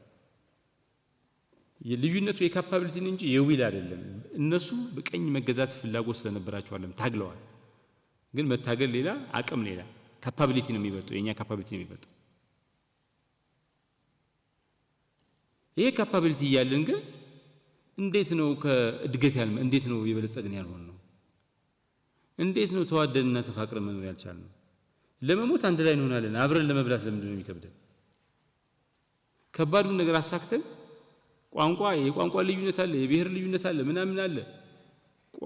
እርስ በርስ የምንናገረው ቋንቋ የሚያግባባን ቋንቋ በሌለበት እንኳን በአይን በእጅ የተጠቋቋምን አብረን አድዋ ላይ ሞተናል። ቅድመ አያቶቻችን ምናምን ሞተዋል። ቋንቋ አንችልም አንግባባን ብሎ ቤታቸው ቁጭ አላሉ። እንዴት ነው ይከበደን? በጣም ጉራማይሌ የሚመስሉ ነገሮች አሉ። ኢትዮጵያ ውስጥ ትልቁ ችግር አንድ ሄንሪ መንትዝበርግ የሚባል ሰውዬ ባላንስድ ሶሳይቲ የሚል ሪባላንሲንግ ሶሳይቲ የሚል መጽሐፍ አለው እና አንድ ህዝብ ወደፊት የሚሄደው አንድ ማህበረሰብ ሶስት ነገር ተቋማት አሉት። የግሉ ማህበረሰብ አለ፣ መንግስት አለ፣ ሲቪል ሶሳይቲ አለ። እነዚህ መካከል ባላንስ ይኖር ነው ይላል። ባላንስ ካለ ወደፊት ይሄዳል፣ ባላንስ ከሌለ ወደ ኋላ ዲክላይን ያደርጋል ይላል። ይሄን ወደ ሌላ እንወስደውና ኢትዮጵያ ውስጥ መሪዎች ብዙ ጊዜ የግሩፕ አምቢሽን ያላቸው ያ በግሩፕ እንግዲህ መሪነት የሚፈጠረው ራሱ የሰው ልጅ ማህበራዊ እንስሳ ፍጡር ስለሆነ ነው። አንድ ሰው ብቻውን ከሆነ መሪ ላይ ያስፈልገው ራሱን የሚያወራ ሰልፍ ሊደርሺፕ የሚባል አለ። 20 30 40 100 ከሆኑ ግን የሚያስተባብራቸው ይፈልጋል፣ የሚያቀናጃቸው። መሪነት የሚመጣው ከዚህ ነው፣ ከሶሻል ቢንግስ በመሆናችን ነው። መሪነት ራሱ ከሰው ልጅ ተፈጥሯዊ ማንነት ጋር ይገናኛል። ግን ትልልቅ መሪዎችን ያየን እንደሆነ ያው የሚዋደቁት ምናምን ለቡድን ለሆነ ለሚወክሉት ፖለቲካ ፓርቲ ምናምን ጥቆም ነው። ግን የግል አምቢሽን ያስፈልጋቸዋል መሪዎች። ትልልቅ ነገር የመስራት ለአሻራ የሚጨነቁ መሪዎች መሆን አለባቸው። የግል አምቢሽን ኢትዮጵያ ውስጥ ግለሰብ በቡድን እንቅስቃሴ ይደፈቃል። ዋናው ፖለቲካችን ምናችን የቡድን ስለሆነ ብዙ የግል አምቢሽን የሌላቸው መሪዎች ይመጣሉ። ለቡድን ብቻ ነው። የቡድን ደግሞ የቡድን ነው። የቡድን አምቢሽንም ያስፈልጋል፣ የግል አምቢሽንም ያስፈልጋል።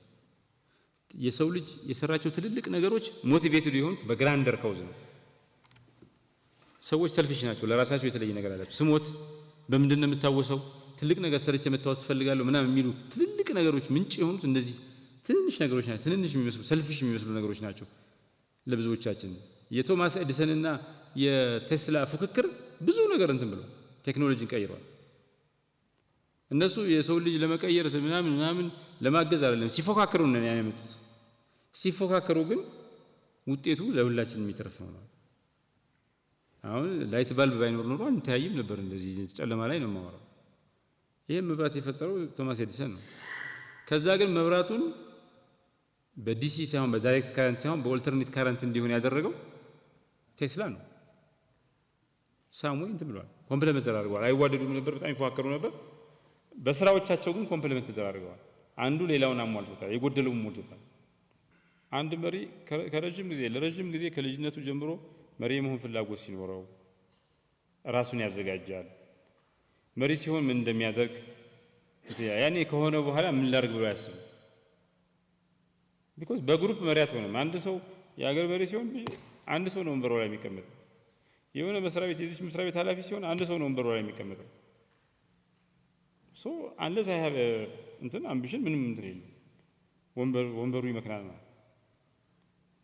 ይሄ ግሩፕ ሞቢላይዜሽኑ በጣም ብሎ የግለሰብ አምቢሽን በዛ ምክንያት በግል ውጤት የሚያመጡ በግል ዲፈረንስ የሚያመጡ አጠቃላይ ግለሰብ የሚባለው ያለው ቦታ ማህበረሰባችን ውስጥ ሌላ ቦታ ግለሰብ ተአምር ይፈጥራል። እኛ ጋር ግለሰብ ተአምር የመፍጠር አቅሙ አንደርማይንድ ነው። የሰው ልጅ ከኢንዳስትሪያል ሪቮሉሽን በፊት ብዙ እንቅስቃሴው የቡድን ነበር። ኢንዳስትሪያል ሪቮሉሽን ለግለሰብ ነፃነት ከፍተኛ አስተዋጽኦ አድርጓል። ከዛ ቀጥሎ ሬናይሰንስ ከፍተኛ አስተዋጽኦ አድርጓል። ከዛ ቀጥሎ ሳይኮሎጂ የሚባለው ሳይንስ ከመጣበት ጊዜ ጀምሮ ግለሰቦች ከፍተኛ ቦታ እንዲኖራቸው ግለሰቦች ራሳቸውን አንደርስታንድ እያደረጉ ማህበረሰብ ግለሰብን አንደርስታንድ እያደረገ እና የግለሰቦች ሚና እየጨመረ ነው እየመጣው በዓለም ውስጥ። እኛ ጋር ግን የተገላቢጦሽ ነው። ኦፍ ኮርስ የወል ኮዝ ያስፈልገናል፣ ግን ባላንስ መደረግ አለበት። ግራንደር ዓላማ ያላቸው ስለ ሌጋሲ ስለ አሻራ የሚጨነቁ ትልልቅ ነገር ሰርቶ ማለት የሚፈልጉ ሰዎች ለራሳቸው የተለየ ግምት ያላቸው ሰዎች ያስፈልጋሉ። ማህበረሰብ የሚንቀሳቀሰው እንደዛ ነው። ሞተር የሚንቀሳቀሰው በምንድን ነው? በትንሿ ችንጋር ነው አይደል? ትልቁ ሞተር እሱ ያስፈልጋል። ግን በሌላ መልኩ ደግሞ ታሪካችን ውስጥ ትልልቅ መሪዎች ምን ማለት እንደሆኑ ቀምሰን እናውቃለን። አድዋ ላይ አሸንፈናል፣ የትልቅ መሪ ውጤት ነው። አክሱም የትልቅ መሪ ውጤት ነው። ላሊበላ የትልቅ መሪ ውጤት ነው፣ የንጉስ ላሊበላ ውጤት ነው። ፋሲለደስ እንደዛ ነው። ሐረር ጀጎል ግንብ እንደዛ ነው። ገዳ ስርዓት የትልቅ መሪ ውጤት ነው። ዝም ብለን ኢትዮጵያ የትልቅ መሪ ምድረ በዳ አይደለችም። አሁን በትልቅ መሪ ሊባል በሚችል ደረጃ ብዙ ስራ ይሰራል። ናሽናል ዲያሎግ ብዙ ነገር ይሰራል። በታሪክ ትልቅ መሪ ምን እንደሆነ ትልቅ መሪ ሲኖረን ምን ያክል እንደሚያግዘን ትምሯል። ችግሩ እነዚህ ሰው በስተቀር ሆኑት በታሪካችን ውስጥ የሆነች ምዕራፍ ውስጥ ነው የምናገኛቸው እንጂ ሁሌ ትልቅ መሪ አልነበረንም ብቻ ሳይሆን ብዙ ጊዜ ትልቅ መሪ አልነበረንም። ጥቂት አልፎ ነው የሚመጡት፣ በርተው ይጠፋሉ ትልቅ መሪዎች። ግን ትልቅ መሪ የሚባለውን ነገር ኮምፕሊት የማናውቅ ህዝቦች አይደለም። አቅማችን ደግሞ ከፍተኛ ነው። ኢትዮጵያ የተለየች ሀገር ናት። በቀኝ ጊዜ ያልተገዙ በዓለም ውስጥ ከሳውዙ ይሄ ሳውዘርን ሄሚስፌር ውስጥ ኢትዮጵያና ታይላንድ ብቻ ናቸው። ኢትዮጵያ የተለየ ብዙ አቅም አላት፣ ኦፖርቹኒቲ ያላት ኢትዮጵያ። ይሄ መሪነት ላይ ብንሰራ ይሄን ኦፖርቹኒቲ የሚጠቀሙ ሰዎች ቢኖሩ ብዙ እድል አለ ኢትዮጵያ ራሱ። ሌላው ከምንኖርበት ቀጠና የሚመጣ ፈተና ማለት እድልም አለ። እኛ የዚህ ቀጠና ጃፓን ቀጠናውን ይዛው እንደወጣችው እንግሊዝ ፍሎረንስ እና ቬኒስ ዳች እና እንግሊዝ አውሮፓን ይዘው እንደወጡት የኛ እድገት ሆርን ኦፍ አፍሪካን ኢስት አፍሪካን ብሎ መላው ሌላ ቦታ የሚኖሩ ጥቁሮችና ጭቁን ህዝቦች ደሃ ህዝቦች ኢንስፓይሬሽን እንሆናለን። ልክ አድዋ ላይ እንዳደረግነው በእድገትም ማድረግ ይችላል። የምንኖርበት ጊዜ ደግሞ ወቅቱ እድልም ነው ፈተናም ነው። የሰው ልጅ ለምሳሌ ዴሞክራታይዜሽን ኦፍ ናውሌጅ እኔ ኢትዮጵያ ውስጥ ሆኜ ሲሊኮን ቫሊ አሜሪካ ብቻ ሳይሆን ዋናው የእውቀት ምንጭ የሆነው ሲሊኮን ቫሊ ሴንተሩ ላይ የሚኖር ሰው ብዙ የእውቀት ልዩነት የለንም። ካነበብኩ እድል አለ፣ ጉግል አለ፣ ኤአይ አለ፣ ምንም ዋናው ማንበብ ነው። ይሄ እድል። በሌላ በኩል ደግሞ ይሄ ዘመን የፖሊ ክራይሲስ ብዙ ቀውሶች ድርብርብ ቀውሶች ያሉበት ኤግዚስቴንሻል ትሬትስ ያሉበት ኮቪድ-19 አይነት የክላይሜት ቼንጅ አይነት በጣም አደገኛ ነገሮች ያሉበት እድልም ፈተናም ነው ይዞ የመጣው ወቅት ነው። እድሉን ከተጠቅመን ተገላጭነታችን ከቀነስን ለሀገራችን እድገት በጣም ግብአት መሆን ይችላል። ሌላው በዚህ ሪፎርም ምክንያት የመጣው እድል ነው። ሀገራችን ውስጥ የተጀመረው 6-7 ሪፎርሞች ወድቀዋል፣ እድሎች ወድቀዋል። ሪፎርሞች ሳይሆን የመለወጥ እድሎች ኦፖርቹኒቲስ ባክነዋል። ይሄ ሪፎርም ቢያንስ ናውሌጅ ሲስተማችንን ለውድቀታችን ምንጭ የሆነው ይሄ የውጭ እውቀት ማምለክ በውጭ እውቀት ኢትዮጵያ ለመቀየር መሞከር ትቶ የሀገር በቀል እውቀት የሚያምን ሪፎርም ሆኗል። አንዱ የናውሌጅ ሲስተማችንን ያስተካክላል፣ ቢያንስ ናውሌጅ ሲስተማችንን ያስተካክላል። ሁለተኛ ሁሉ ጊዜ 6 ጊዜ 7 የተሞከረው አብዮት ነበረ። ለመጀመሪያ ጊዜ ሪፎርም ያደረገ ነው። እያደገ የመጣው የመጨረስ ባህል አሁን ህዳሴ ግድብን እየጨረስን ነው። ጀመርነው፣ አልተቋረጠም፣ እየሄደ ነው፣ እያለቀ ነው። ፕሮጀክቶችን በፍጥነት የመጨረስ ባህል ደግሞ ይሄ የአይዲዮሎጂ ባህል አለን፣ ከፍተኛ የሆነ አይዲዮሎጂ ጽንፈኝነት። ይሄ ቀርቶ ፕራግማቲዝም እየመጣ ነው፣ አካታችነት ምናምን። እነዚህ በለውጡ ምክንያት የመጡ አዳዲስ እድሎች ናቸው። እነዚህ ብዙ ሳንኮፋውን ይነቅለዋል። በጣም ስር የሰደዱ የፖለቲካ ችግሮቻችን እልባት ሊሰጡ ይችላል ከተጠቀምንባቸው። ኢትዮጵያ የሆነ ታሪኳን ስናይ ብዙ ችግር ያለባትን ነገር እናያለን። በሌላ በኩል ደግሞ ሌላ የታሪኳን ክፋይ ስናይ የመለወጥ እድል ያላት፣ የማደግ እድል፣ የመበልጸግ እድል ያላት፣ የሆነ ጊዜም ትልልቅ መሪዎች በተለያየ ጊዜ የነበራት አገር ናት። አጠቃላይ ለምንድን ነው ሊደርሺፕ ዴቨሎፕመንት የሚያስፈልገው? የኛ አንዱ ዋነኛው ስራችን አመራር ልማት ነው አይደል? የአፍሪካ አመራር ልህቀት አካዳሚ ነው አይደል? ሶ ሊደርሺፕ ዴቨሎፕመንት ነው። ለምን የሚያስፈልግ? ለምን እንደ በፊቱ ቀስ ብሎ መሪ አይሆንም? በቃ እየወደቀ እየተነሳ አንደኛ ከችግሮቻችን ባህሪ ነው የሚመነጨው።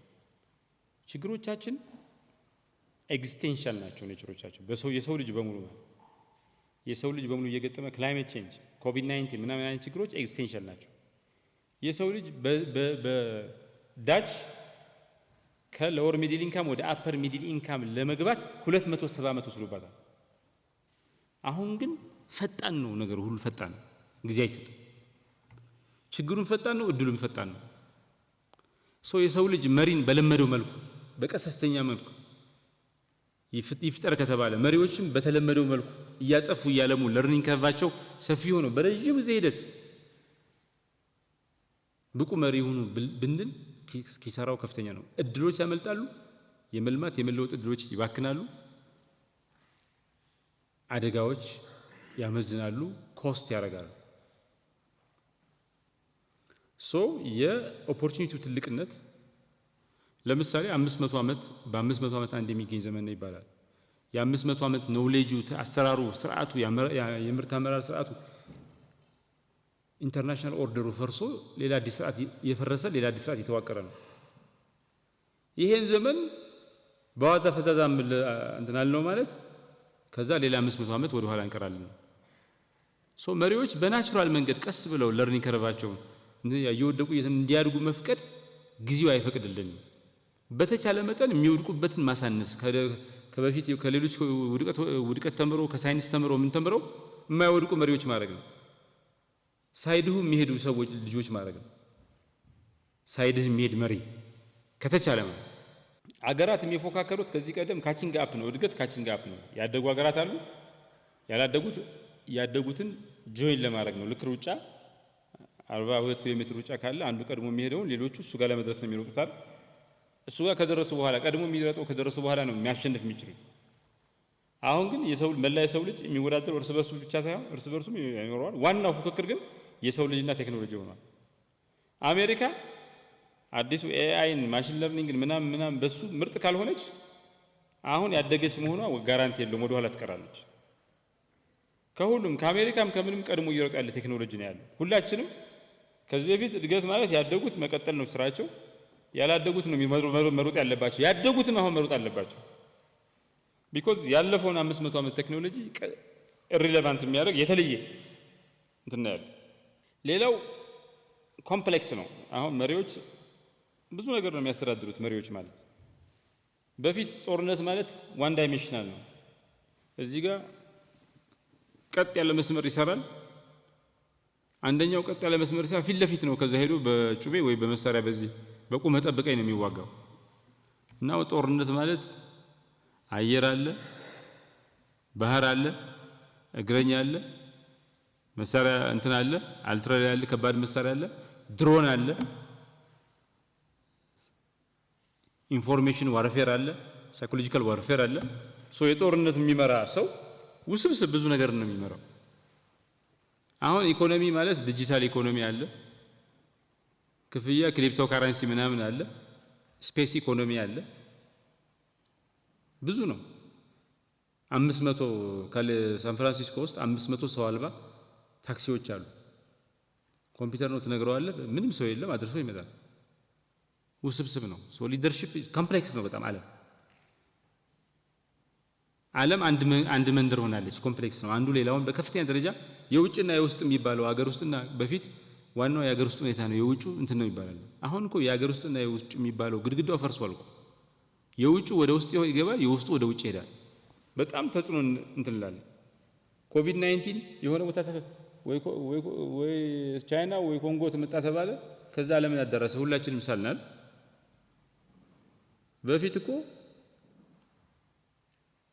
በፊት ሁለት መንደሮች ያሉ ሰዎች አይተዋወቁም። ከመንደር ወደ መንደር ሰው አይሄድም። ከነሱ 2-3 ኪሎ ሜትር ርቆ ያለውን ሰው ላያውቀው ይችላል። ትንሽ ተራራ ጉብታ ካለች፣ ትንሽ ውሃ ካለች አይሻገርም። አሁን ዓለም አንድ መንደር ሆናለች። አንድ መሪ አገሩን፣ ካምፓኒውን፣ ቡድኑን ብቻ አይደለም የሚመራው፣ በሌላው ተጽዕኖ ያለው ኮምፕሌክስ ነው። አንድ መሪ የሰውን ተፈጥሮ ማወቅ አለበት፣ ሳይኮሎጂ ማጥናት አለበት፣ ኮሚኒኬሽን ማጥናት አለበት፣ ሶሺዮሎጂ ማጥናት አለበት፣ ማህበረሰብን ለመረዳት ማለት ምናምን በደንብ ማንበብ አለበት። ምንም ሳይነበብ የሚመጣ ነገር የለም፣ ውሸት ነው። ካልሆነ መሪዎች አይደለም። መሪነት it takes pain። መራለው ካልክ ከሌላው ሰው በተለየ ሌላው ሲተኛ መተኛት የለብህም። ሌላው እግሩን አጣጥፎ ሲቀመጥ አንተ መጨነቅ አለብህ፣ ማሰብ አለብህ። መሪነት ፕሪቪሌጅ ነው። ጥቂት ሰዎች ከሌላው ሰው በተለየ የሚያገኙት እድል ነው። ያ እድል ዋጋ ያስከፍላል። ያለ ዋጋ ፕሪቪሌጁን እየተጠቀምክ መሪ ያልሆነም ብትል እየተኛ እንደ ሰው እንደ ኖርማል ሰው 3 ሰዓት እየተኛ 2 ሰዓት እየተኛ መሪ ነኝ ብትል ዝም ብሎ ቀልድ ነው። አይደለም። መሪ ነህ ትባላለህ፣ ስልጣን አለህ፣ ግን መሪ ግን አይደለም። ውሸት ነው። ፖዚሽን ነው እንጂ ያለ you are not a leader። ሌላው መሪነት ራሱ ያለው አቅም ነው። መሪዎች እንደ ሂትለር አገር የሁለተኛው ዓለም ጦርነት እንትን ሆኖ በብዙ ሚሊዮን የሚቆጠሩ ሰዎች ሊያጠፋሉ፣ ወይም ደግሞ እንደ ማንዴላ ሆነው አንድ ወቅት የራሱ ህዝብ በግ ሌላው ደግሞ ተኩላ ሆኖ የሚታደን ህዝብ የነበረበትን ምዕራፍ ዘግቶ ሁሉም ተኩላዎች እንዲሆኑ ወይ በጎች እንዲሆኑ እድል ይፈጥራል። የህዝብ መስማማት፣ ፍቅር፣ መፋቀር ምናምን ምንጭ ይሆናል። ያልነበረ ፍቅር ያልነበረ እንትን ያመጣል።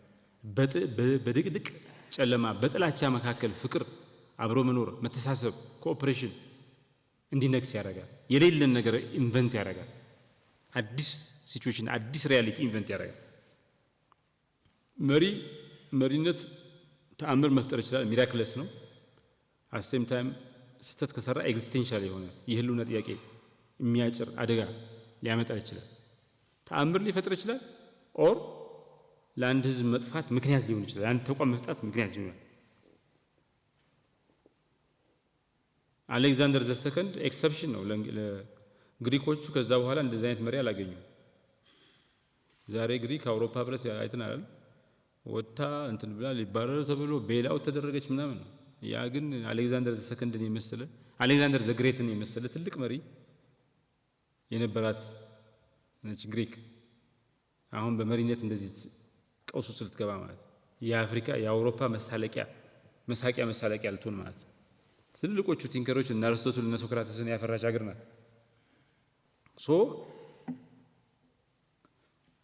ትልቅ መሪዎች ለምን እንደሆኑ አጥንተን ሌሎች መሪዎችም ይህን እንዲላበሱ ካላደረግን በስተቀር ትልቅ መሪዎች ኤክሰፕሽንስ ናቸው። በሆነ ዘመን ብልጭታ የሚገኙ ናቸው። በ100 ዓመት በ200 በ300 ዓመት አንዴ ነው የምናገኛቸው። ትልልቅ መሪዎች እንዲኖሩን ከፈለግን ሳናሰልጥን ሳንሰራ ትልልቅ መሪዎችን የሚፈጠር ስርዓት ሳንፈጥር በቃ በራሳቸው መንገድ ይምጡ ካል 300 200 ዓመት እየጠበቅን ነው የሚመጡት ማለት። ሌላው ውድቀት ሰልፍ ፐርፔቹዌቲንግ ነው። ፌለር ትራፕ የሚባላል። አንዴ ከወደቃችሁ ኦፍ ኮርስ እንደ ማይንድ ሴታችን ነው። ግሮዝ ማይንድ ሴት እና ፊክስድ ማይንድ ሴት የሚባላል። ሰውየው ግሮዝ ማይንድ ሴት ካለው ሲወድቅ ግብአት ነው የሚሆነው። ለምን እንደወደቀ ያጠናና ምናምን። ቶማስ ኤዲሰን እቺ ላይት በልብ አምፖል ለመስራት 10,000 ጊዜ ወድቋል እና ለምን አተውም ሲባል በቃ 10,000 ጊዜ ወደቀ እኮ ሲባል አምፖል የማይሰራበትን 10,000 መንገድ አውቄያለሁ ብሎ ነው እንትን ያለው። ውድቀት ዘላለማዊ አይደለም። ስኬት ጣፈንታ አይደለም። የወደቀ ሰው ይሳካለታል። የተሳካለት ሰው ሊወድቅ ይችላል። የወደቀ ሰው ግን እዛ ወድቆ የሚቀረው ወይ ደግሞ ፌለር ትራፕ ውስጥ የሚገባው ማነቆስ የሚታነቀው ማይንድ ሴት ነው። ፊክስድ ማይንድ ሴት ካለው አይነሳም። እያንዳንዱ ውድቀት ወገቡን ያጎበጠ ነው እንትን የሚለው እንጂ ከዛ አይነሳም። ብዙ ሰው እንደዛ ነው። ፌለር ሰልፍ ፐርፔቹዌቲንግ ነው። ራሱን ይደጋግማል። ሆን ብለን እንትን ካለ ሰዎች ራሳቸውን ከውድቀት እንትን የሚያወጡበት መንገድ አረንቋ የሚያወጡ በውድቀት ከመማረክ የሚያወጡበት መንገድ በትምህርት በእውቀት ካላገኙ ሰልፍ ፐርፔቹዌቲንግ ነው። ውድቀትም ስርዓታዊ ነው። ብዙ ለሀገራት የማያድጉት የኢኮኖሚያቸው ችግር የገበያ ጉድለት ብቻ ሳይሆን የስርዓት ጉድለት ስላለ ነው። ሲስተሚክ ፌሊየር ስላለ ሲስተም ፌሊየር ስላለ ይሄን ሲስተም ፌለር ኮምፕሌክሲቲ አንደርስታንድ አድርጎ ሰው ልጅ መፍትሄ ለማምጣት በብዙ ሺህ ዘመን የተከማቸ ሲስተም ፌለር መሪዎች ኖርማል መሪዎች የተለየ አቅም ያስፈልጋቸዋል። ገበያ ጉድለት፣ ሲስተም ፌለር ምናምን ብዙ ችግርን አት ታይም የአመራር ልማት ኪ ነው ማለት ነው። በእነዚህ ምክንያቶች አመራር ልማት ዝም ብሎ ቢሰራ ጥሩ ነው ባይሰራ ግድ የለም የሚባል ነገር ሳይሆን የህዝቦችን ዕጣ ፈንታ የሚወስን ነገር ነው። የህዝቦችን ዕጣ ፈንታ ይወስናል።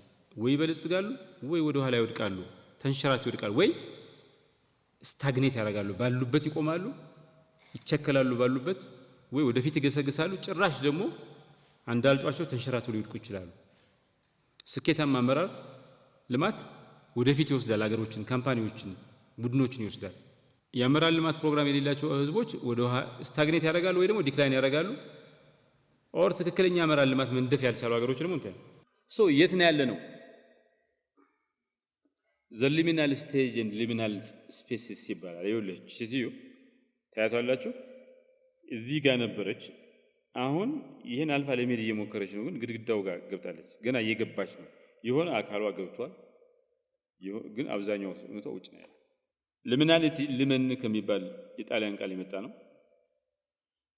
እና ሰዎች ከነበሩበት ሁኔታ ተላቀው መድረስ የሚፈልጉበት ደግሞ ሳይደርሱ መሃል ላይ ያለው እንትን liminality ይባላል።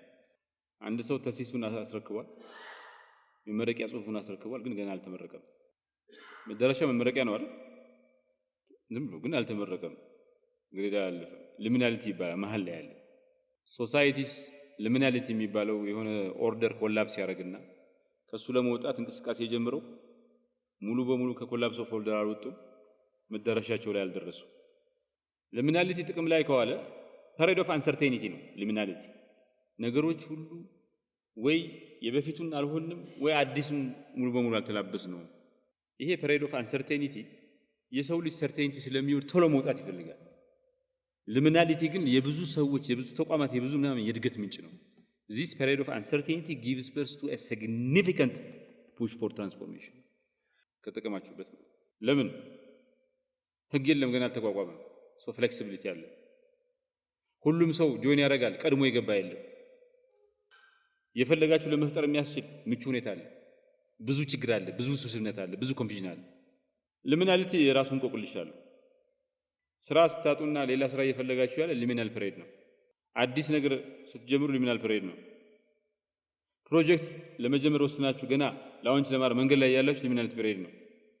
ቤተሰብ እንዲኖራችሁ ወስናችሁ ገና ቤተሰብ ሳትሆኑ መንገድ ላይ ያላችሁ ሳይሆን አገር ለመቀየር ወስናችሁ ገና መንገድ ላይ ያላችሁ liminal period ነው። ማህበረሰባዊ አብዮት ውስጥ መኖር የማያቋርጥ ኪዮቲክ አንሰርቴኒቲ ውስጥ ተራይቭ አድርጎ መቆየት ይጠይቃል። liminal creativity የሚባለው ህግ ባለመኖሩ ቀድሞ የገባ ባለመኖሩ ለሁላችን ምቹ ሁኔታ በመፈጠሩ ያልተፈቱ በርካታ ችግሮች መኖሩ አንሰርቴኒቲ እና ኮንፊውዥን በመኖሩ this period gives for creativity for transformation rigidity የለም፣ የታሰረ ነገር የለም። ችግር ሁሉ እንደፈለግነው ሩጦ እንፈታለን። አሜሪካ ውስጥ 2008 ለምን ኢኮኖሚ ክራይሲስ መጣ ሲባል ኦቨር ሬጉሌሽን ነው። ታዳጊ ሀገራት ሬጉላቶሪ ካፓቢሊቲያቸው ደካማ ነው። ሬጉላቶሪ ካፕቸር አለ ይባላል። ኢንፎርማል ኢኮኖሚ ምናምን ያለው በዛ ምክንያት ነው። በጣም ያደጉት ሀገራት ደግሞ ኦቨር ሬጉሌት ያደርጋሉ። አዲስ ካምፓኒዎች ስታርትአፕስ ምናምን ገበያ ውስጥ መግባት በትንሽ ካፒታል ስራ መጀመር አይችሉም።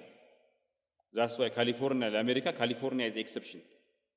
ሁሉም ሁሉም ሰው ጀማሪ ሲሆን ስታርትአፕ ሲሆን ወደ ካሊፎርኒያ የሚሄደው ሪላቲቭሊ ለስታርትአፕ የሚመች ኢኮሲስተም አለ ስላለ። የአሜሪካ የቢዝነስ ሄድኳርተር ብዙ ዳላዌር የምትባለች ወደ ዳላዌር የሚሄደው የታክስ ህጉ ምናምን በጣም ወሳኝ ኢንከሬጂንግ ስለሆነ ታዳጊ ሀገር መሆን ግን ከድህነት ከምናምን ለመውጣት ተፈስፈንጥረ ሄደ ግን ደግሞ ሀብት ማማ ላይ አለመድረስ liminal period ነው። ይሄ liminal period አንሰርቴኒቲ ተሳቆ ምናምን ቶሎ ብሎ ከዚህ መውጣት ሳይሆን ይሄን እንደ እድል እንደ መልካም እጣ ፈንታ ቆጥሮ ድል ፈንታ ቆጥሮ ከተወሰደ ተቋማት በጣም ይሄዳል፣ ግለሰቦች በጣም ይሄዳሉ። ገና ነው አልታሰረም፣ ገና ነገሮች አልተበጁም። ኦፖርቹኒቲ ነው። የሰው ልጅ ነፃ በሆነ ሪላክስ ባር የፈለገውን የመስራት ያሻውን የመስራት በሰፊ ዳስ የተቀለሰ ሰፊ ዳስ ካለ የማደግ ፖቴንሻሉ ከፍተኛ ነው። ይሄን ፖቴንሻል ሪያላይዝ አድርጎ ግን ማደግ ይጠይቃል። ይሄን ፖቴንሻል ሪያላይዝ ካደረገ ግን የእድገት ምንጭ አይሆንም፣ የሰቆቃ ምንጭ ነው የሚሆነው። ኮንፊውዥን። This is our liminal period, my brothers and sisters. liminal creativity ትልቅ ኦፖርቹኒቲ ነው። አእምሮአችን በሊሚናል ስፔስ ላይ እነዚህ ወልብ መልኩን ባለየ እንትን ላይ አንኮምፎርታብል ነው የሚሆነው፣ አንሰርቴን ነው የሚሆነው። አንሰርቴኒቲ አይወድም አእምሮአችን፣ ሰርቴኒቲ ነው የሚወደው። ኒውራል እንትናችንን አንደርማይን አድርገን አእምሮአችን ይሄን ያልተመቸ ሁኔታ ምንድነው ኔሴሲቲ ዘ ማዘር ኦፍ ኢንቬንሽን ነው የሚባለው። ይሄን ችግር ይሄን አንሰርቴኒቲ እንደ እድል ብንጠቀምበት ግን በጣም ማደግ እንችላለን። ሶ ሊሚናል ስፔስ እንዴት እንጠቀምበት? ለምሳሌ ሀሳቦችን ማገናኘት። በዚህ አንሰርቴኒቲ ሀሳቦቻችን አዋጥተን ስናገናኛቸው ትልቅ እንትን በሊነር ዌይ ማግኘት፣ አንድ ሀሳብ ሊነር ማለት ነው ማገናኘት፣ አይዲያዎች ተደምሮ በጣም ትልቅ ነገር የማድረግ አቅም እንዲኖራቸው ማድረግ። ጀነሬቲቭ ኮስችንስ አንዱ ከሌላው ላይ የተመሰረተ በጋራ ጥያቄዎች እያነሱ ለነዛ ጥያቄዎች መልስ መሻት። አዳዲስ ፍላጎቶች ማናቃቸው ኢንተረስት ካሉ የራሳችን ኢንተረስት ራሳችን ያነበብን ማለት ህዝብ ፊት መማር፣ ፐብሊክሊ መማር። የማታውቀውን ነገር አላውቅም ሁሉ ነገር እንደምታውቀው ነገር ሳይሆን ዊክነሶቹን ማመን፣ አዳዲስ ነገር መማር። ይሄ ሊሚናል ስፔስ የሚታወቁ ዲፎልት ፖዚሽን ከዚህ የለመድናቸውን ነገሮች ቻሌንጅ ማድረግ። ሲስተሙ ዊዝ ኮምፓሽን ከልብ ዊዝ ኢምፓቲ ዊዝ ኮምፓሽን ማዳመጥ። አስቸጋሪ ሁኔታዎች የገጠማቸው ሰዎች ስታገኙ እነሱን በኮምፓሽን መስማት፣ ኢንተራክት ማለት። አንፕሬዲክቲቢሊቲ አንሰርቴኒቲ የጎደሉ ፐሬድ መቀበል፣ ዌልካም ማድረግ። ከሱ መሮጥ ሳይሆን መሸሽ ሳይሆን እንደ ቅቡል ወስዶ በዛ ውስጥ ትራይቭ አድርጎ መኖር መቀበል። ሶ በዚህ ጊዜ የሚመጣ ለውጥ በሊሚናል ጊዜ የሚመጣ ለውጥ እስከ ጥግ ሊሄድ ይገባል። ለውጡ መሃል ላይ አይደለም። የቴክኖሎጂ ምናምን ጥግ ድረስ ወሰዱት። ኤክስፕሎር ዘ ኤጅ ይሉታል። ከአሰርቴኒቲ ፍሎው ጋር ከሙዚቃው ጋር አብራችሁ go with the flow. Uncertainty is not a problem. After all, necessity is the mother of invention, my brothers and sisters. ከፍራቻዎቻችሁ ጋር ከአንሰርቴኒቲዎች ጋር ጓደኞች ሁኑ። so okay to live with ጠላቶች ምናምን አንሰርቴኒቲ ቶሎ ማመጣ ያለባችሁ ነገር እንደ ጓደኛ ወሰዷቸው፣ ተላመዷቸው። በዛ ውስጥ መፍትሄ ይመጣል። ሊሚናል ሪቹዋልስ የሚባላል። ጠዋት ተነስታችሁ ከብታረጉ ጠዋት እንዴ ይሄ ነገር ያሰነ እርግጠኛ አይደለም ዝናብ ይመጣ ይችላል እንደዚህ ሊበላ ይችላል የሆነ ሩቲን ወጥፈጠሩ ሪስክ አስወግዳችሁ ግን ሊሚናል ትላመዱታላችሁ። ከአንሰርቴኒቲ ጋር ከምን ጋር ትላመዳላችሁ? በዚህ ሂደት ውስጥ ራሳችሁን መልሳችሁ ማግኘት፣ አዲስ ራዕይ፣ ማንነት፣ አዲስ ሁኔታ ሪኢንቨንት ዮርሰልፍ። አዳዲስ ግን ቀሰስተኛ የሆኑ ትራንዚሽን ሽግግሮችን መቀበል። ምን ወደው ቢግ ጃምፕስ ነው፣ ትልቅ መርታ። ሊሚናል ፔሪድ ላይ ትልቅ መርታ አይደለም፣ ስሎ ግራጁዋል በት ሰርቴን ፕሮግረስ። ለውጡን መዝግቡት። ያስመዘገባችሁ ያሉት ለምን በራሳችሁ የማድረግ አቅም ከሊሚናል እንትኑ የመውጣት አቅም እንደ እድል የቆጠራችሁት መሆኑን ትገነዘባላችሁ፣ ፕሮግረሳችሁን ትገነዘባላችሁ። በዛ ምክንያት አንሰርቴኒቲ አያስፈራችሁ። ግን ክሪኤቲቭ ሞዳችሁን ፒክ አድርጉ። ክሪኤቲቭ ሞድ ምንድነው? በምን ሁኔታ ነው የምትፈጥሩት? ኮምቢኔሽናል ክሪኤቲቪቲ የሚባል ሐሳብ ይዋጥ። ብዙ ሰው አዲስ ሐሳብ አለ የሚሆነው የሆነ ሐሳብ አለ የሆነ አልተገናኘም፣ ሲገናኝ አዲስ ሐሳብ ይሆናል። ኮምቢኔሽናል ኤክስፕሎራቶሪ ክሪኤቲቪቲ የሚባል አለ። አዲስ ሐሳብ የምታመነጩት የሆነ ህግ አለ፣ አስቀድሞ የተቀመጠ ህግ ምን አለ፣ በዛ ምዕራፍ ውስጥ ነው። ዝም ብላችሁ እንትን አይደለም። የሆነ ሴት ኦፍ ህግ አለ። ለምሳሌ ዘይት ከዚህ በላይ መጠቀም አትችልም የሚል ህግ ሊኖር ይችላል ለጤና። ከዛ አንፃር የምትፈጥሩት ዘይት በዛ ፍሬምወርክ ውስጥ ያለ ውዝን ህግ ያለ ትራንስፎርሜሽናል ክሪኤቲቪቲ የክሪኤቲቭ ነው። ይሄ ዝም ብሎ ትንሽ ለውጥ ሳይሆን በመስራዓትን የሚቀይር ለውጥ ማለት ሁሉን ነገር የሚቀይር ለውጥ፣ ዳይናሚክ ለውጥ የሆነ ትራንስፎርሜቲቭ ለውጥ። ክሪኤቲቭ ሩቲን ይባላል። በጠዋቱ ተነሱ ወይ ትንሽ ስቴይ አፕ ሌት ይላሉ። ክሪኤቲቭ ስፔሳችሁን ሆም ብላችሁ ምረጡ። ለስራ ስትነሱ ዝም ብላችሁ ለብሳችሁ ምናምን አትሄዱ። ወርም አፕ አድርጉ፣ ትንሽ ወርም አፕ አድርጉ። ልክ መኪና ቀስ ብሎ እንደሚነሳው እያሞከርን ነው እንትኑ ሞተሩን ታስነሳው ስራ ሩቲን ይጠይቃል። ቢፎር ስራ ከመግባታችሁና በመሃል የሆነች ሩቲን ብትሆናችሁ ክሪኤቲቭ እንትን ውስጥ ገባል። ሄዳችሁ የምትፈጥሩ ሰዎች ሆናችሁ ክሪኤቲቭ ነገር የሚጠበቅባችሁ ሆነ ኮማንድ ኤንድ ኮንትሮል የሚባለው ስርዓት በኢንዱስትሪያል ሪቮሉሽን ጊዜ የተፈጠረ የሊደርሺፕ ስታይል ነው። ሶ ፓራዳይሙ የኮማንድ ኤንድ ኮንትሮል ፓራዳይም ሊደርሺፕ ስታይል ፓራዳይም አለው የራሱ በመሪና በፎሎወር መካከል በመሪዎቹና በተከታዮቻቸው መካከል ስላለው ግንኙነት አንድ ዴሞክራቲክ ግንኙነት መሰረት አድርጎ ነው እንትን ያለው። አሁን ይሄ ዘመን መሪዎች በተከታዮቻቸው መታመን አለባቸው። ሞቲቬት ሳይሆን ኢንስፓየር ማድረግ አላቸው። ሞቲቬሽን እና ኢንስፓይሬሽን ይለያያል። ኋላ ላይ ሁለቱ ኳሊቲ ያስፈልጋቸዋል። አሁን ግን ብዙ ቦታ ሊደርሺፕ ስታይል ያለው ኮማንድ ኤንድ ኮንትሮል ነው። የሰው ልጅ ለዚህ ዘመን የሚመጥን የአመራር ስታይል እየተላበሰ አይደለም። መሪዎች የሰው ልጅ የሚመሩ መሪዎች የአመራር ስታይላቸው በኢንዱስትሪያል ሪቮሉሽን ጊዜ የመጣ የአመራር ስታይል ላይ ስታክድ ሆነዋል፣ ተይዘዋል። አሁን የሚያስፈልገው አዲስ ነው። ይሄ ማለት የአመራር ልማት ተቋማት የአመራር ተቋም ስርዓቶች ምናምን አመራሮች በሚፈልገው ደረጃ እየሄዱ አይደለም ማለት ነው። የኢንዱስትሪያል ሪቮሉሽን ጊዜ የሊደርሺፕ ስታይል አሁን ተግባራዊ ነው። ይሄ ህብረተሰብን ብዙ ችግር ያመጣል፣ ውጤታማነትን ትይዛል። የአመራር ልማት ተቋማት ገብተው ይሄ ስታይል ለውጥ እንዲመጣ ይሄን ዘመን የሚዋጅ ይሄን ዘመን የሚመጥን የአመራር ስታይል እንዲፈጠር ካላደረጉ በስተቀር ይሄ የህብረተሰብ ሰላም ጠንቅ ይሆናል። ይሄ የስርዓት የውጤታማነት የልማት ውጤታማነት ላይ የእድገት ላይ የእርስ በርስ ግንኙነት ላይ ከፍተኛ የሊደርሺፕ ተራ ስታይል ችግር አይደለም፣ በጣም መሰረታዊ ችግር ይፈጥራል። የአመራር ልማት ተቋማት የስታይል ለውጥ እንዲመጣ ይሄን ዘመን የዋጀ የአመራር ስታይል እንዲኖር የሊደርሺፕ ስታይል እንዲኖር ያስፈልጋሉ ማለት ነው። ሌላው የሊደርሺፕ የአመራሩ አይነት የሀገራት እድገትና እንትን ላይ ከፍተኛ አስተዋጽኦ ሲያደርግ እናያለን። ለምሳሌ ኖርዝ ኢስት ኤዥያ የሚባሉት ሀገራት በፍጥነት ያደጉት ሀገራት ኮሪያ፣ ታይዋን፣ ቻይና፣ ጃፓን እነዚህን የመሩ ሰዎች በሙሉ ሲያጠኗቸው ጀነራሊስት ሊደር ነበሩ ይባላል። ስለ ሁሉም ነገር የሆነ እውቀት አላቸው። ሎጂስቲክስ፣ ሂውማን ሪሶርስ ምናምን እውቀት ጀነራሊስት ናቸው። አንድ ሰው ሐኪም ይሆናል። የጤና ጥበቃ ሚኒስትር ሆኖ ሲመደብ ጋይናኮሎጂስት ሊሆን ይችላል። የተማረው 30 ዓመት 40 ዓመት ማህፀን ቀዶ ጥገና ሊሆን ይችላል። ህፃናት ነፍሰ ጡሮችን ስለማዋለድ ብቻ ይሆናል የተማረው።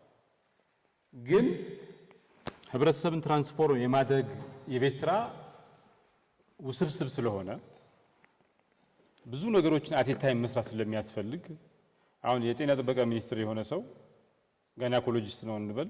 የጤና ጥበቃ ሚኒስትር እንደሆነ ግን ወዲያው እንደገባ ፋይናንስ ማኔጅ ማድረግ አለበት። ከዚህ በፊት አያውቅም።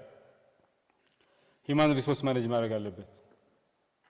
ሰው ኃይል ማስተዳደር አለበት። ፓርላማ ሄዶ ካቢኔ ላይ ተከራክሮ በቂ በጀት እንዲመደብ ማድረግ አለበት። ወደ ህዝብ ወጥቶ ኮቪድ-19 ይገላል እንደዚህ አድርጉ ማስክ አድርጉ ምናምን ብሎ ህዝብን ፐብሊክ ስፒች ፐብሊክ ሞቢላይዜሽን መልመድ አለበት። ኮሚኒኬሽን መልመድ አለበት። ውጭ ሀገር ሄዶ የሄልዝ ዲፕሎማሲ ሰርቶ ሀብት ማምጣት አለበት። ይሄን ሁሉ ሰርቷቸው ያለው ጀነራሊስት ሊደር ካልሆነ ያስቸግረዋል። አንድ ልጅ ራሱን አጠፋ። ኒውዮርክ ስቴት ዩኒቨርሲቲ ነው አንድ አባባል አለ። ይሄ ስፔሻላይዜሽን የሚባለው አሁን የትምህርት ስርዓት የሰው ልጅ ያለው የትምህርት ስርዓት ጀነራሊስት መሪዎችን አያፈራም።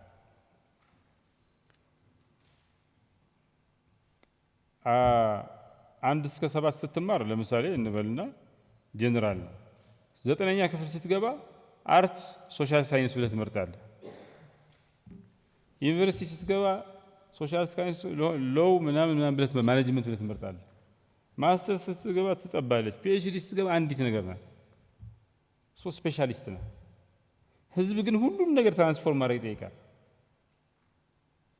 እና አንድ ኒውዮርክ ስቴት ዩኒቨርሲቲ አንድ ልጅ ራሱን አጠፋ።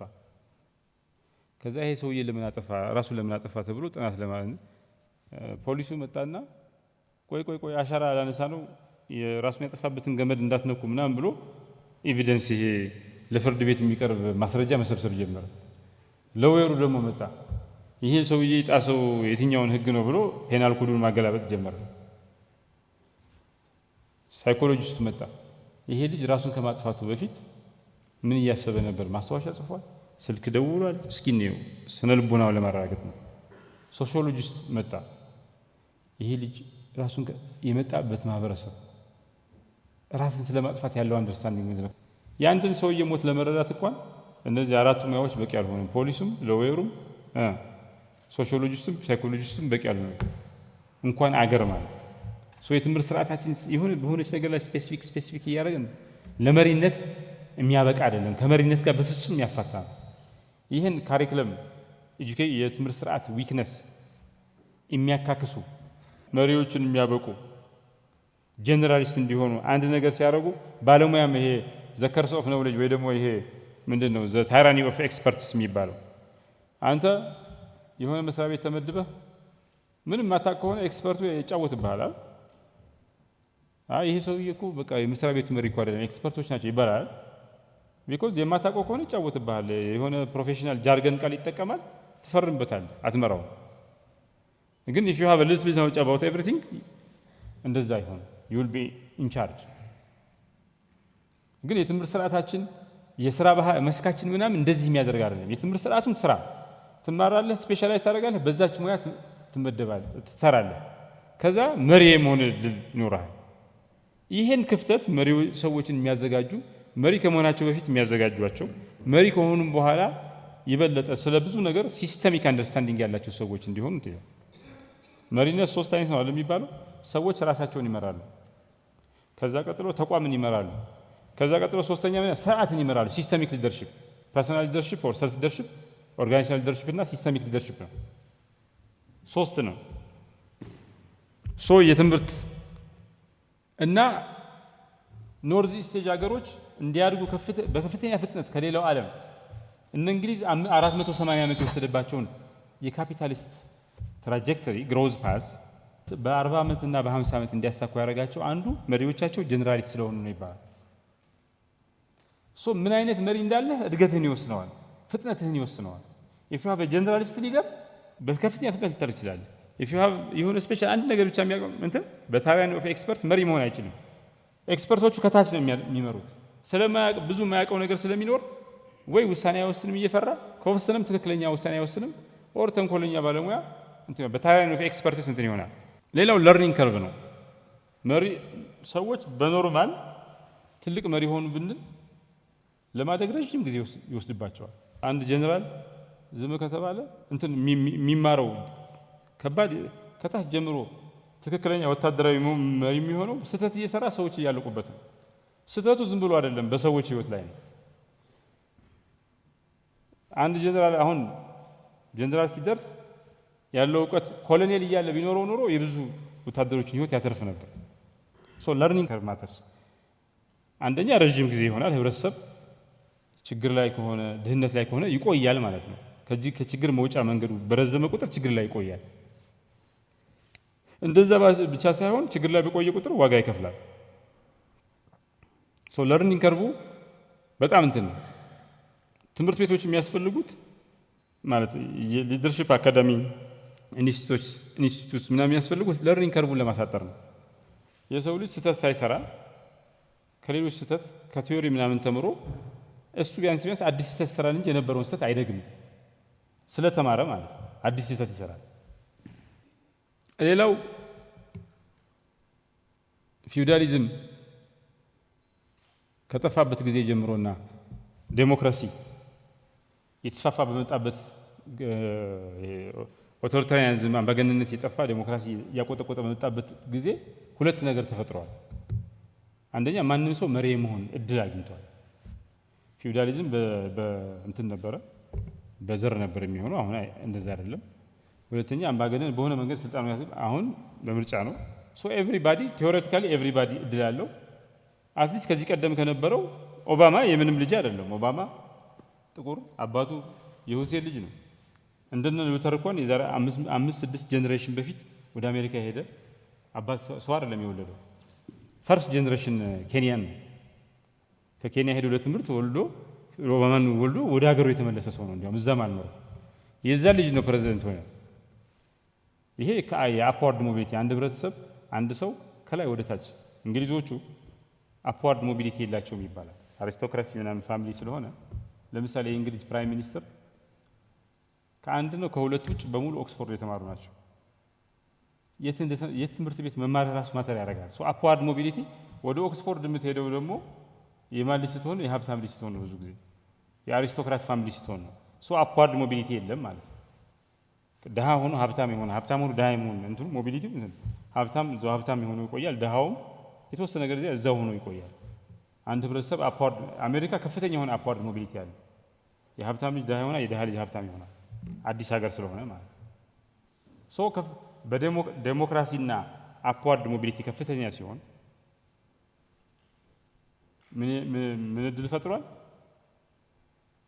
ለመሪነት ያዘጋጁ ከዚህ ቀደም በትውልዳቸው የንጉስ ልጅ ከሆነ አልጋ ወራሽ ተብሎ ከልጅነቱ ጀምሮ ከ5 ከ6 ዓመት ጀምሮ የሚያስተምረው ፊሎሶፈር ተቀጥሮለት ምናምን ሰው አድቫይዘር ተቀጥሮለት እንትን ነው በየቀኑ መራለው ብሎ በቃ ነገ ጠዋት አባቴ እንደዚህ ሲሆን እኔ መራለው እያለ ነው የሚዘጋጀው።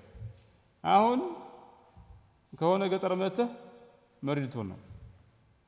ሶ መጀመሪያውኑ አስቦ የሚያሰለጥን ሰው የለም ምናምን የለም። አባት የሚመድብልህ እንትን አልጋ ወራሽ ልጅ አይደለም፣ አልጋ ወራሽ አይደለም፣ የንጉስ ልጅ አይደለም። ሶ እንደዚህ አይነት ሰዎችን ሊዘጋጁ የሚችሉት በትምህርት ነው። እንደዚህ አይነት የሚያዘጋጁ ትምህርት ቤቶች ናቸው። እንደዚህ አይነት አካዳሚዎች ናቸው። ይህን የሰው ልጅ ያገኘውን እድል ከፍተኛ የሆነ አፕዋርድ ሞቢሊቲ ሀብታሞቹ ሀብታም ድሃዎቹ ድሃ ሆነው የሚቀሩበት ስርዓት እየቀረ ሀብታሞቹ ሀብታም ሆነው የሚቀጥሉት ለሀብታምነት የሚያስፈልገው ኢቲክስ እስካሟሉ ድረስ ነው፣ ጽናት እስካሟሉ ድረስ ነው። የሀብታም ልጅ ሆነ ድሃ ልትሆን ትችላለህ። የድሃ ልጅ ሆነ ጠንካራ ሰራተኛ ከሆንክ ከለፋ የሀብታም ልጅ ትሆን ትችላለህ። የድሃ ልጅ በመሆንህ ብቻ አባትና እናት የድሃ ልጅ ስለሆኑ ድሃ ሰፈር ስለተወለድክ ድሃ ሆነህ አትቀርም። ከፍተኛ ሞቢሊቲ አለ። መሪም እንደዛ የገሌ የንጉስ ልጅ ስላልሆንክ መሪ መሆን ማለት ነው። you can be a leader። ሶ ይሄ እድል ነው። በሌላ መልኩ ደግሞ ግን ፈተና ነው። በምንም መልኩ ለመሪነት ላይ ሰርተው የማያውቁ ምናምን ቤተሰቦቻ ሰርተው የማያውቁ ምናምን ስለ መሪነት ሳይሆን ስለ ግብርና ስለ ጤፍ ምናምን የተወራ ካደገበት ፋሚሊ መጥቶ ከዛ መሪ ሲሆን የት ያምጣዋል? ዘን that's where ትምህርት እንደዚህ አይነት ፎከስ ሆኖ የሚሰሩ ሰዎች ለመሪነት የሚያበቁ ተቋማት ኢምፖርታንት የሚሆኑት ማለት ነው። ሶ የትምህርት ስርዓቱ የሥራ ባህሪው የምንሰራበት ስራ የጃፓን እና የአሜሪካ ልዩነት ጃፓን አሜሪካ ዲስኪሊንግ ኦፍ ሌበሩ ዲስኪልድ ነው ይባላል። አንዲት መኪና ፋብሪካ ላይ አሜሪካዊ ብሎን ይገጥማል። የሚገጥም ከሆነ ሰው እሷን ብሎን ነው የሚገጥመው። ወጥቶ ስሞል ቢዝነስ ማቋቋም አይችልም። ቢኮዝ ስሞል ቢዝነስ የራስ ቢዝነስ መክፈት ብሎን መግጠም አይደለም፣ ቢዝነስ ራን ማድረግ ይጠይቃል። ሌበሩ ዲስኪልድ ነው፣ ለመቀጠር ነው እንትን የሚለው። ጃፓን ውስጥ ግን ስኪልድ ነው። ፋይናንስ ይማራል፣ አካውንቲንግ ይማራል፣ ማኔጅመንት ይማራል። ሙሉ ሰው እንዲሆን ይደረጋል። ሶ በዛች ሙያ ሄዶ የሆነች ነገር ከፍቶ ጃፓን የትልልቅ ካምፓኒዎችና የትንሽ ካምፓኒዎች አገር ትባላለች። ሁለቱም ባላንስ ያደረገች ቶዮታ ምናምን የሚባሉ ሆንዳ ምናምን የሚባሉ ካምፓኒዎች አሉ። እነዚህ ደግሞ እቃዎች ከትንንሽ ካምፓኒዎች እቃ ይወስዱና አብረው አንድ ላይ አድርገው ይሰሩታል። የአሜሪካ ኤሎን ማስክ ግን ፋብሪካ ሁሉን ነገር ራሱ ነው የሚያመርተው፣ ከማንም አይቀበልም። ሶ ማሽን ነው አብዛኛው የሚሰራው። ሶ አሜሪካ ውስጥ የምትማረው ለመቀጠር ነው። ጃፓን ውስጥ የምትማረው የራስ ለመቀጠርም ከተቻለ ካልሆነም መቀጠርም የራሱን ስራ መያዝ ይችላል። ስኪልድ ነው ሌበር። ዲስኪሊንግ ኦፍ ሌበር እና ሌበር ስኪሊንግ ኦፍ ሌበር ይላል። ይሄ ትምህርት ስርዓት ከዛ የምትይዘውን ስራ ወስኗል። ሶ የትምህርት ስርዓታችንን ምን ሰራው ስራም ለመሪነት አያዘጋጅ። ይሄን ዲቫይድ ይሄን ጋፕ የሚሞላ ስርዓት ያስፈልጋል፣ አሰራር ያስፈልጋል። የአመራር አካዳሚው ስራ ይሄ ነው። ሶ የአመራር ልማት አካዳሚዎች ጥሩ ከሰሩ ተአምር ይፈጥራሉ፣ ካልሰሩ ደግሞ የጥፋት ምንጭ ናቸው። በትክክለኛ መንገድ መሪዎችን ከቀረጹ መሪዎችን ወደ ቀናው መንገድ ይመራሉ። በመጥፎ መንገድ ከቀረጹ ጉዳት ያስከትላሉ። ስራቸውን ካልሰሩ ጄኔሬሽን ትውልድን ይበድላሉ። የአመራር ልማት ልዩነት ያመጣል። በደንብ ካልተሰራ ደግሞ ችግር ያመጣል።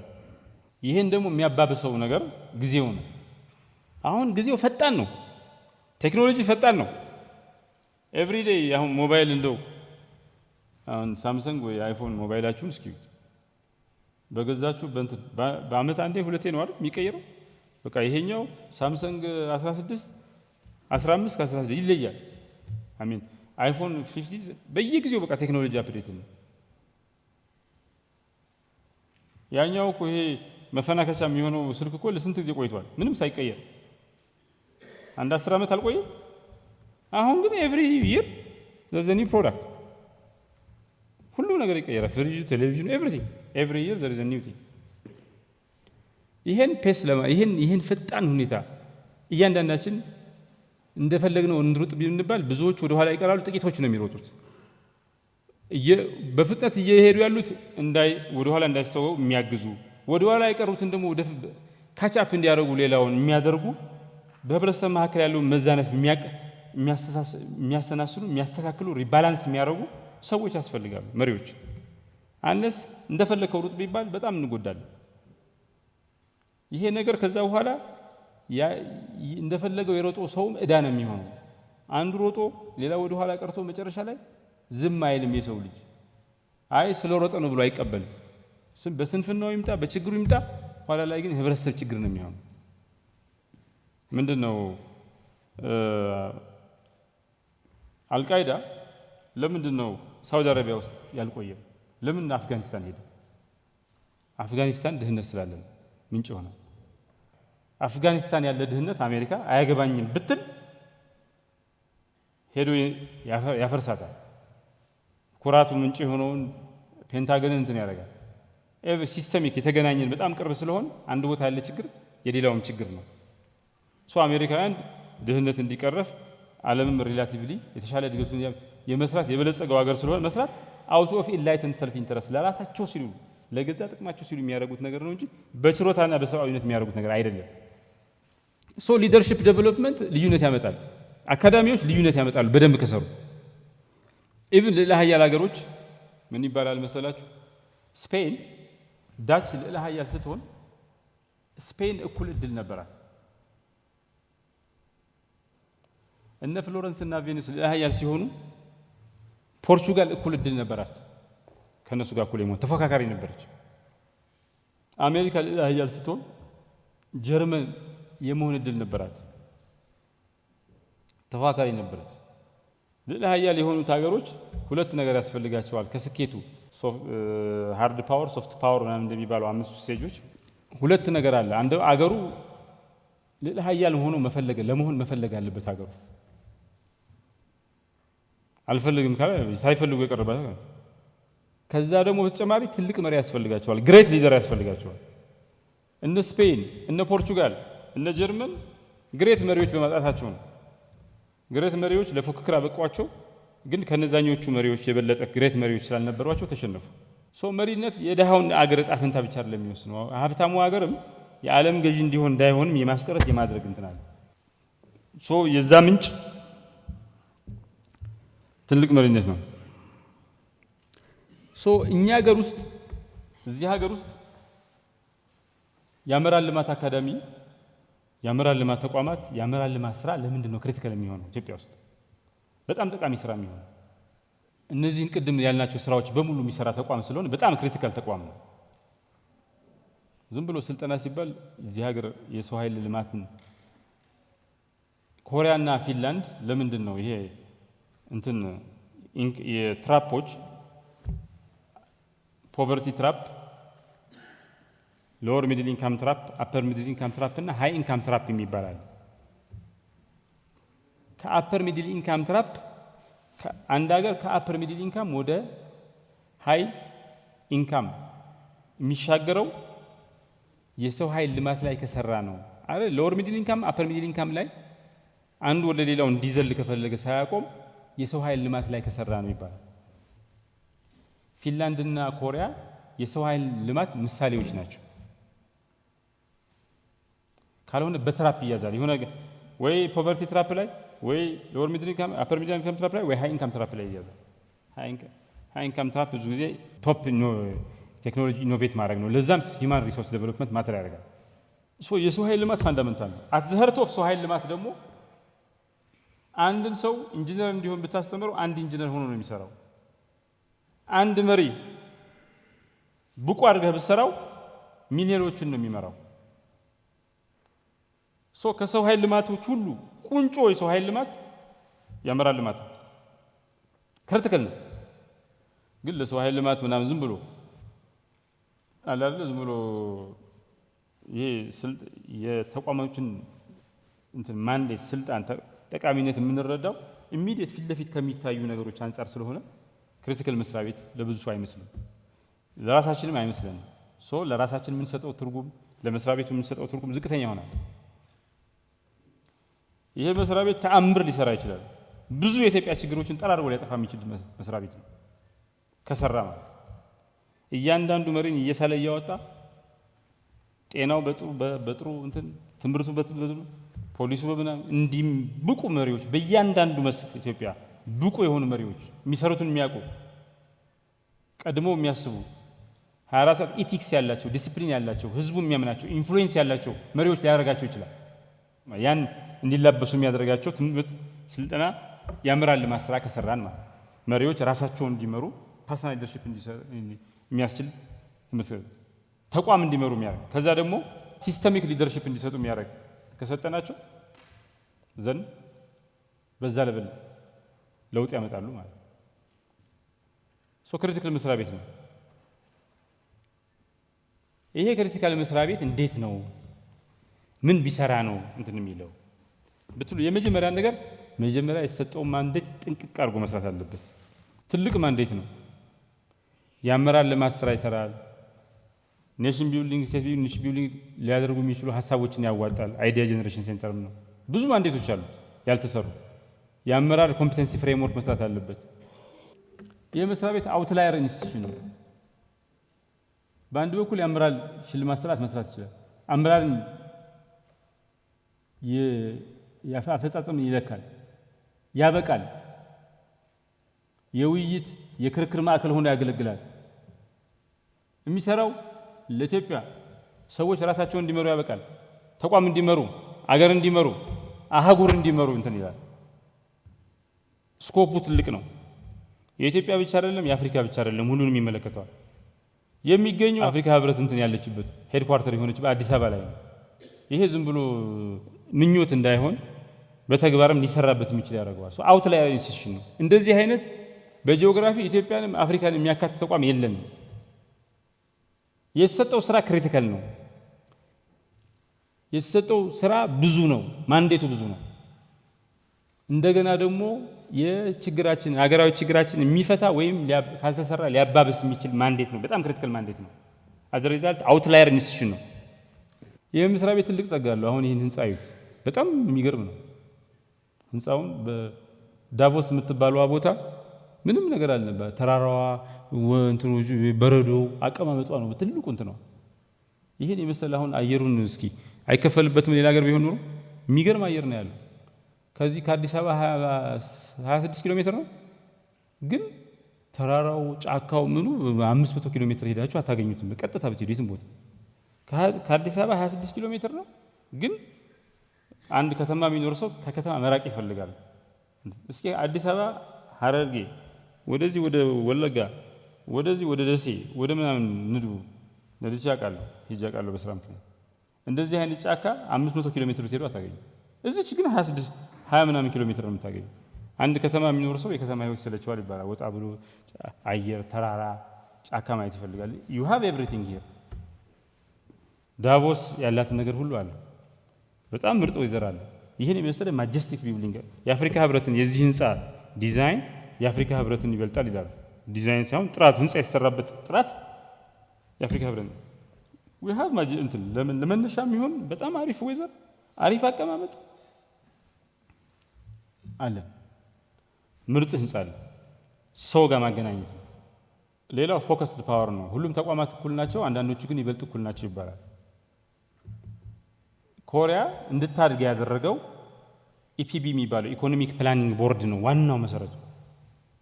ጃፓን ያደገችው ሚቲ የሚባለው ሚኒስትሪ ኦፍ ኢንተርናሽናል ትሬድ ኢንዱስትሪ ነው። ቻልመርስ ጆንሰን የሚባል ጸሐፊ ሚቲ ኢን ዘ ሚራክል ኦፍ ጃፓኒዝ ኢንዱስትሪያላይዜሽን የሚል መጽሐፍ አለ። የጃፓን ስልጣኔ ዋናው ኢንዱስትሪያላይዜሽን ፈጣን ኢንዱስትሪያላይዜሽን ሚቲ የሚባለው ሚኒስትሪ መስሪያ ቤት ነው። አንዱ ይሄ እነዚህ መስሪያ ቤቶች ሁሉም ሀገር ፓይለት ኤጀንሲ ያለው ይባላል። አንድ ጥናት አለ ካምቦዲያ፣ ኢትዮጵያ፣ ካምቦዲያ፣ ናይጄሪያ እና ጃፓን የሚያወዳድር ነው። ሶስቱም ፓይለት ኤጀንሲ ያላቸው ማለት ፓይለት ኤጀንሲ ማለት ፎከስድ ፓወር ያለው አንድ ስልጣን ኢንድ ቱ ኢንድ ያለው ማለት የተከፋፈለ አስረዳችኋለሁ። ያሁን ለምሳሌ የጃፓን ሚቲ የሚባለው እንትን ፓይለት ኤጀንሲ ነው የሚባለው ከሌሎች መስሪያ ቤቶች ሁሉ የተለየ ስልጣን ነበረው የሚባለው የኢንዱስትሪያላይዜሽን ፈቃድ ይሰጣል። የሀገር ውስጥ ምርት እንዲመረት ያደርጋል። ከዛ ወደ ውጭ የሚሸጠውንም ይወስናል። ብድር የባንክ ብድር ይወስናል።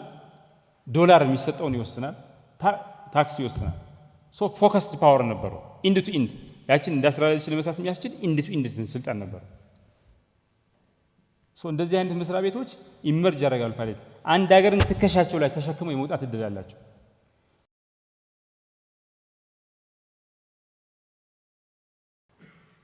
ያደጉ ሀገሮች ሁሉ ብዙዎቹ ተቋሞቻቸው የወደቁ ነው የነበሩት።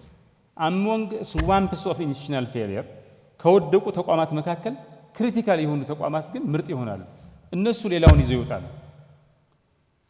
ናይጄሪያ ፓይለት ኤጀንሲ አላት፣ ካምቦዲያ ፓይለት ኤጀንሲ አላት፣ ጃፓን ፓይለት ኤጀንሲ አላት። ልዩነቱ የናይጄሪያ ፓይለት ኤጀንሲ ኢሚግሬሽን ኤጀንሲ ነው። ስደት አንደኛ ሆነች፣ ፓስፖርት ቶሎ ቶሎ ይሰጣል። የውሃና ፈሳሽ ተቋም ነው። ካምቦዲያ እኔ ጋር የተማረ ልጅ አለ። ካላላምፑር የምትባለው ንጹህ ከተማ ናት። ውሃው ንጹህ ነው። እንትና የጃፓን ፓይለት ኤጀንሲ ግን ኢንዱስትሪያላይዜሽን ኢንተርናሽናል ትሬድ የሚመራው መስሪያ ቤት ሆነ። ኢኮኖሚውን ቀየረው። የኮሪያ ኢፒቢ የሚባለው ኢኮኖሚክ ፕላኒንግ ቦርድ ነው፣ ሁሉን ቀየረው። ይሄ መስሪያ ቤት ፎከስድ ፓወር አለው። አመራሮችን ማሰልጠን ይችላል፣ ማልማት ይችላል። ከዛ በኮንቲንጀንሲ ፍሬምወርክ አውጥቶ መለካት ይችላል። ከዛ መሸለም ይችላል። ከዛ መጥቶ ደግሞ በአይዛደን ሪሴት ይችላል። እነዚህ ኢንድ ቱ ኢንድ ፓወር ፎከስድ ፓወር ነው። የሆነ ቦታ ተወስዶብናል የምንለው ነገር የለም። ከሰራንበት ሁሉም ነገር አለ። አንድና አመራር ለማልማት እስኪወጣ ድረስ ሳክሴሽን ድረስ ለማልማት ከዛ ከወጣን በኋላ መልሰን እዚያ መጥተን ልምዱን ኮች እንዲያደርግ ሜንተር እንዲያደርግ እንዲያሰለጥን ማድረግ እንችላለን። we have focused power። ይሄ ፎከስድ ፓወር እንደ ሚቲ ሰዎች ሆነን ከተጠቀምንበት አገርን እንቀይርበታለን። አለበለዚያ ደግሞ ከሞኝ ደጃፍ ሞፈር ይቆረጣል እንደሚባለው ማንረባ ከሆነ ይሄ እጃችን የገባው መልካም እድል ጣፈንታ እንዲባክን ካደረግነው ሚስድ ኦፖርቹኒቲ ይሆናል። ሌላው ምንድነው? አንድ ነገር ሲያያዝ ምንድነው what is true for each part ይውላችሁ። አሁን ሶዲየም ክሎራይድ ነጭ ነው አይደል? ጨው ማለት ነው። ሶዲየም እና ክሎሪን ግን ለየብቻቸው ምንድነው? ሶዲየም ምንድነው? ከለሩ አረንጓዴ ነው፣ ቢጫ ነው። ለየብቻቸው ሌላ ነው። what is true for each part is not true for the sum። የሆነ ቢጫና አረንጓዴ ምናምን ናቸው ለየብቻቸው። ስትቀምሷቸው ጨው አይሉ፣ ሲዋሃዱ ግን ነጭ ነገር ይፈጥራሉ፣ ጨው ይፈጥራሉ። እያንዳንዷን በደንብ ከሰራ ነው ሲደመር ሌላ ነገር አለ፣ ሪፕል ኢፌክት አለ፣ ሌላ ተአምር ይፈጥራል። መጀመሪያ እያንዳንዱን ለየብቻው በደንብ አድርገን እንሰራዋለን። ከዛ እናያይዘዋለን። ስናያይዘው ሪፕል ኢፌክት አለው። ድንጋይ የሆነ ውሃ ላይ ስትሉ ክብ ይሰራል፣ ይሰፋ ይላል ክቡ አይደል? ሪፕል ኢፌክት አለ። if you do እያንዳንዷ ታስካችን የሰጠችን ማንዴት በደንብ ሰራት ራሷ ትርጉም ያለ። እነዚህ ደግሞ ሲገናኙ አንድ ላይ ሲሆኑ ተቋማዊ ሲሆኑ ምን ያመጣሉ? ተአምር ይፈጥራል። ቢግ ፑሽ ይሆናል።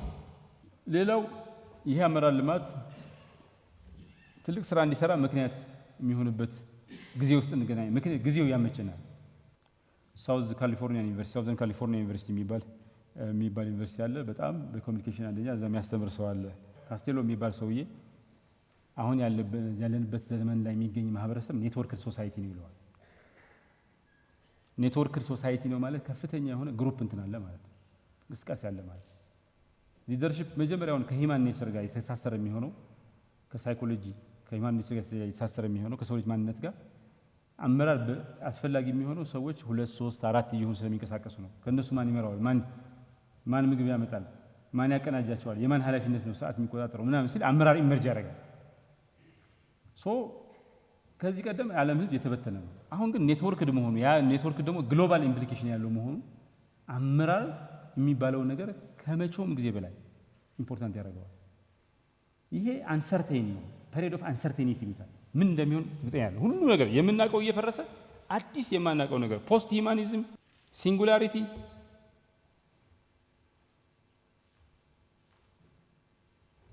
ምናምን የሚባል ነገር እየመጣ ነው ደረሰው ዲጂታል ኢሞርታሊቲ ኦል ዚስ አር አንኖንስ አንሰርቴኒቲ ነው ይሄን አንሰርቴኒቲ ናቪጌት የምናደርገው አንሰርቴኒቲው ከሌላው በተሻለ መንገድ የሚረዱና የሚያውቁ ኢንላይት እንዲሆኑ ሰዎች ዘመናቸውን አሻግረው የሚያዩ በፓወር ኦፍ ኢማጂኔሽን ምክንያት ዛሬ ተሻግረው እንደነ ሉተር የዛሬ 60 ዓመት ኦባማ ፕሬዝዳንት የሆነው ከ60 ነው ከ40 ዓመት በኋላ ነው ከሉተር ንግግር ሉተር ያን ነገር በሚናገርበት ሰዓት አጠገቡ ሰዎች የታሰሩ ነው የተገደሉ ነው ጥቁርነት ወንጀልነት ነው በቃ የተጻፈ ወንጀልነት ነው if you are black you are destined to be killed you are destined to go to hell you are destined to go to እንትን እስር ቤት በቃ ጥቁርነት ወንጀል ነው እንደዛ ሆነ ድቅድቅ ጨለማ ባለበት አጠገቡ የሚታገሉ ሰው እሱ በጣም ፖፑላር ስለሆነ ስለከበደ አጠገቡ የሚታገሉ ሰው በየቀኑ እየሞቱ ባለበት ጊዜ ተሻግሮ 60 40 ዓመት I have a dream ብሎ ተናገረ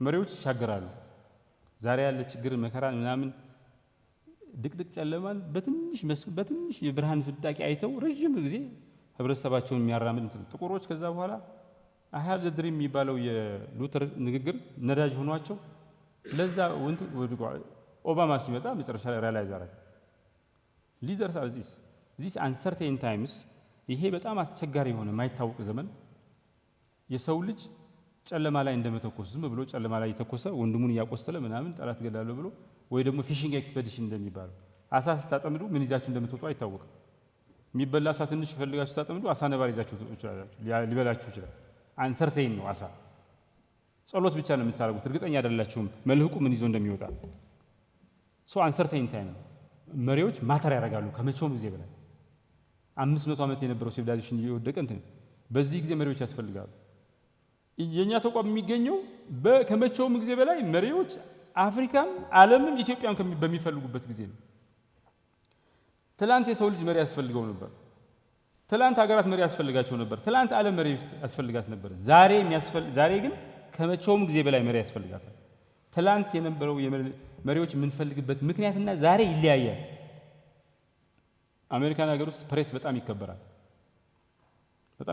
ፋየር ፋይተር ሜን ኢን ዩኒፎርም ይሄ ወታደሮች በጣም ይከበራሉ ወታደር የሆነ ሰው ለፕሬዝዳንትነት ቢወዳደር ሲቪሊያን ጋር ያሸንፋል እነዚህ በሆነ አጋጣሚ የሚከበሩ ተቋማት አሉ በየሀገሩ የሆነ ሙያ የተለየ ክብር አለ እነዚህ የሆነ ተቋማት ይከበራሉ በጣም እንትን እኮ ፊንላንድ ብትሄዱ መምህርነት በጣም ይከበራል ዛስዋ ሂውማን ሪሶርስ ዴቨሎፕመንታቸው አይዲያ ይሆኑ ጎቱን ኮሪያ እንደዛ ነው መምህርነት በጣም ነው የሚከበረው እኛ ይህን ተቋም ሞዴል አድርገ ነው ኢትዮጵያና አፍሪካ ጥሩ መሪዎች እንድታፈራ የሚያስችል ስራ ሰርተን እንትን ካል ይሄ መሪነት አመራር ስራ ልማት የሚባለው ይሄ ተቋም ያገር ባለውለታ ነው የሚሆነው ነገ ጧት ልጆቻችን ይዘን እንደው ፈጣሪ ሰጥቶን ልቢው ሰጥቶን ወክስና ደግ እዚህ ላይ እንደዚህ ታሪክ ሰራን እንደዚህ ያደረግን ለምናወራው ለትውልድ የምንተርከው በትውልዶች መካከል በዘመናት መካከል የተለየ ስፍራሚያ ባለውለታ የሆነ ተቋም ባለውለታ የሆነ ትውልድ ባለውለታ የሆነ ሰራተኛ የሚያስብለን የተለየ እድል አለ ከሰራ ነው ማለት የሆነ ውሃ የተበላሸው ውሃ ይደብጠግን ምንም የተለየ ነገር አይመጣም ጥሩ ነው ጎበዝ ልትባል ይችላል የትውልድ ባለውለታ ግን አትሆንም መሪ ግን እንዲፈጠር ብቃት ያለው መሪ እንዲፈጠር ምክንያት የሆነ ተቋም ምክንያት የሆኑ ሰዎች ግን ሰራተኞች ግን የትውልድ ባለውለታ ናቸው የሀገር ባለውለታ ናቸው የሲቪላይዜሽን ባለውለታ ናቸው ከዚያም አልፎኛ ለአፍሪካ ምን ሰራ ስለሆነ እሱን በአግባቡ ከሰራን ለአፍሪካን ባለውለታ ነው ሌላው ልዩ መሆናችን ዩኒክ እንትን አለን አሁን ዳቮስ ሂዱ ያመራር ልማት ስራ ይሰራል የውይይት ምናምን ሴንተር ነው እኛ የዳቮስ ባህሪ አለ የአመራር ልማት ስራ እንሰራለን። ኮሪያ ውስጥ ያለው የአመራር ልማት አካዳሚ ኮምፒተንሲ ፍሬምወርክ አይሰራም። ሌላ ተቋም አለው ይሄን የሚሰራ ዩኒክ ባህሪ ያለን ብዙ ተቋማት የሌላቸው ብዙ የኢትዮጵያ ብቻ አይደለም የሚመለከተን የአፍሪካ ምን ሰራለን ብለናል።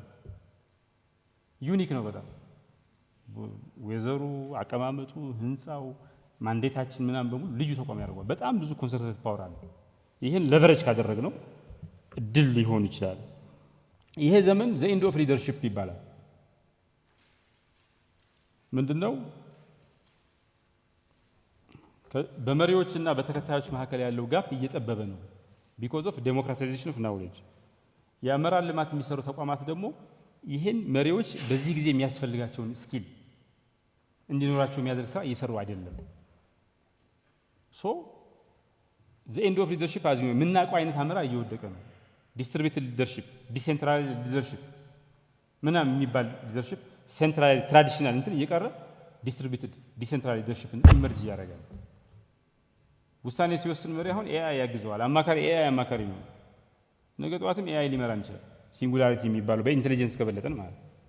መሪዎች አሁን በሚቀጥለው ማህበረሰብ ጠቃሚ እንዲሆኑ በዚህ ይህን ህብረተሰብ ለመምራት የሚያስችላቸው ስኪል እንዲኖራቸው ለዚህ ዘመን የሚመጥን ካሪኩለም፣ ለዚህ ዘመን የሚመጥን ስልጠና፣ ለዚህ ዘመን የሚመጥን እውቀት ሊያገኙ ይገባል።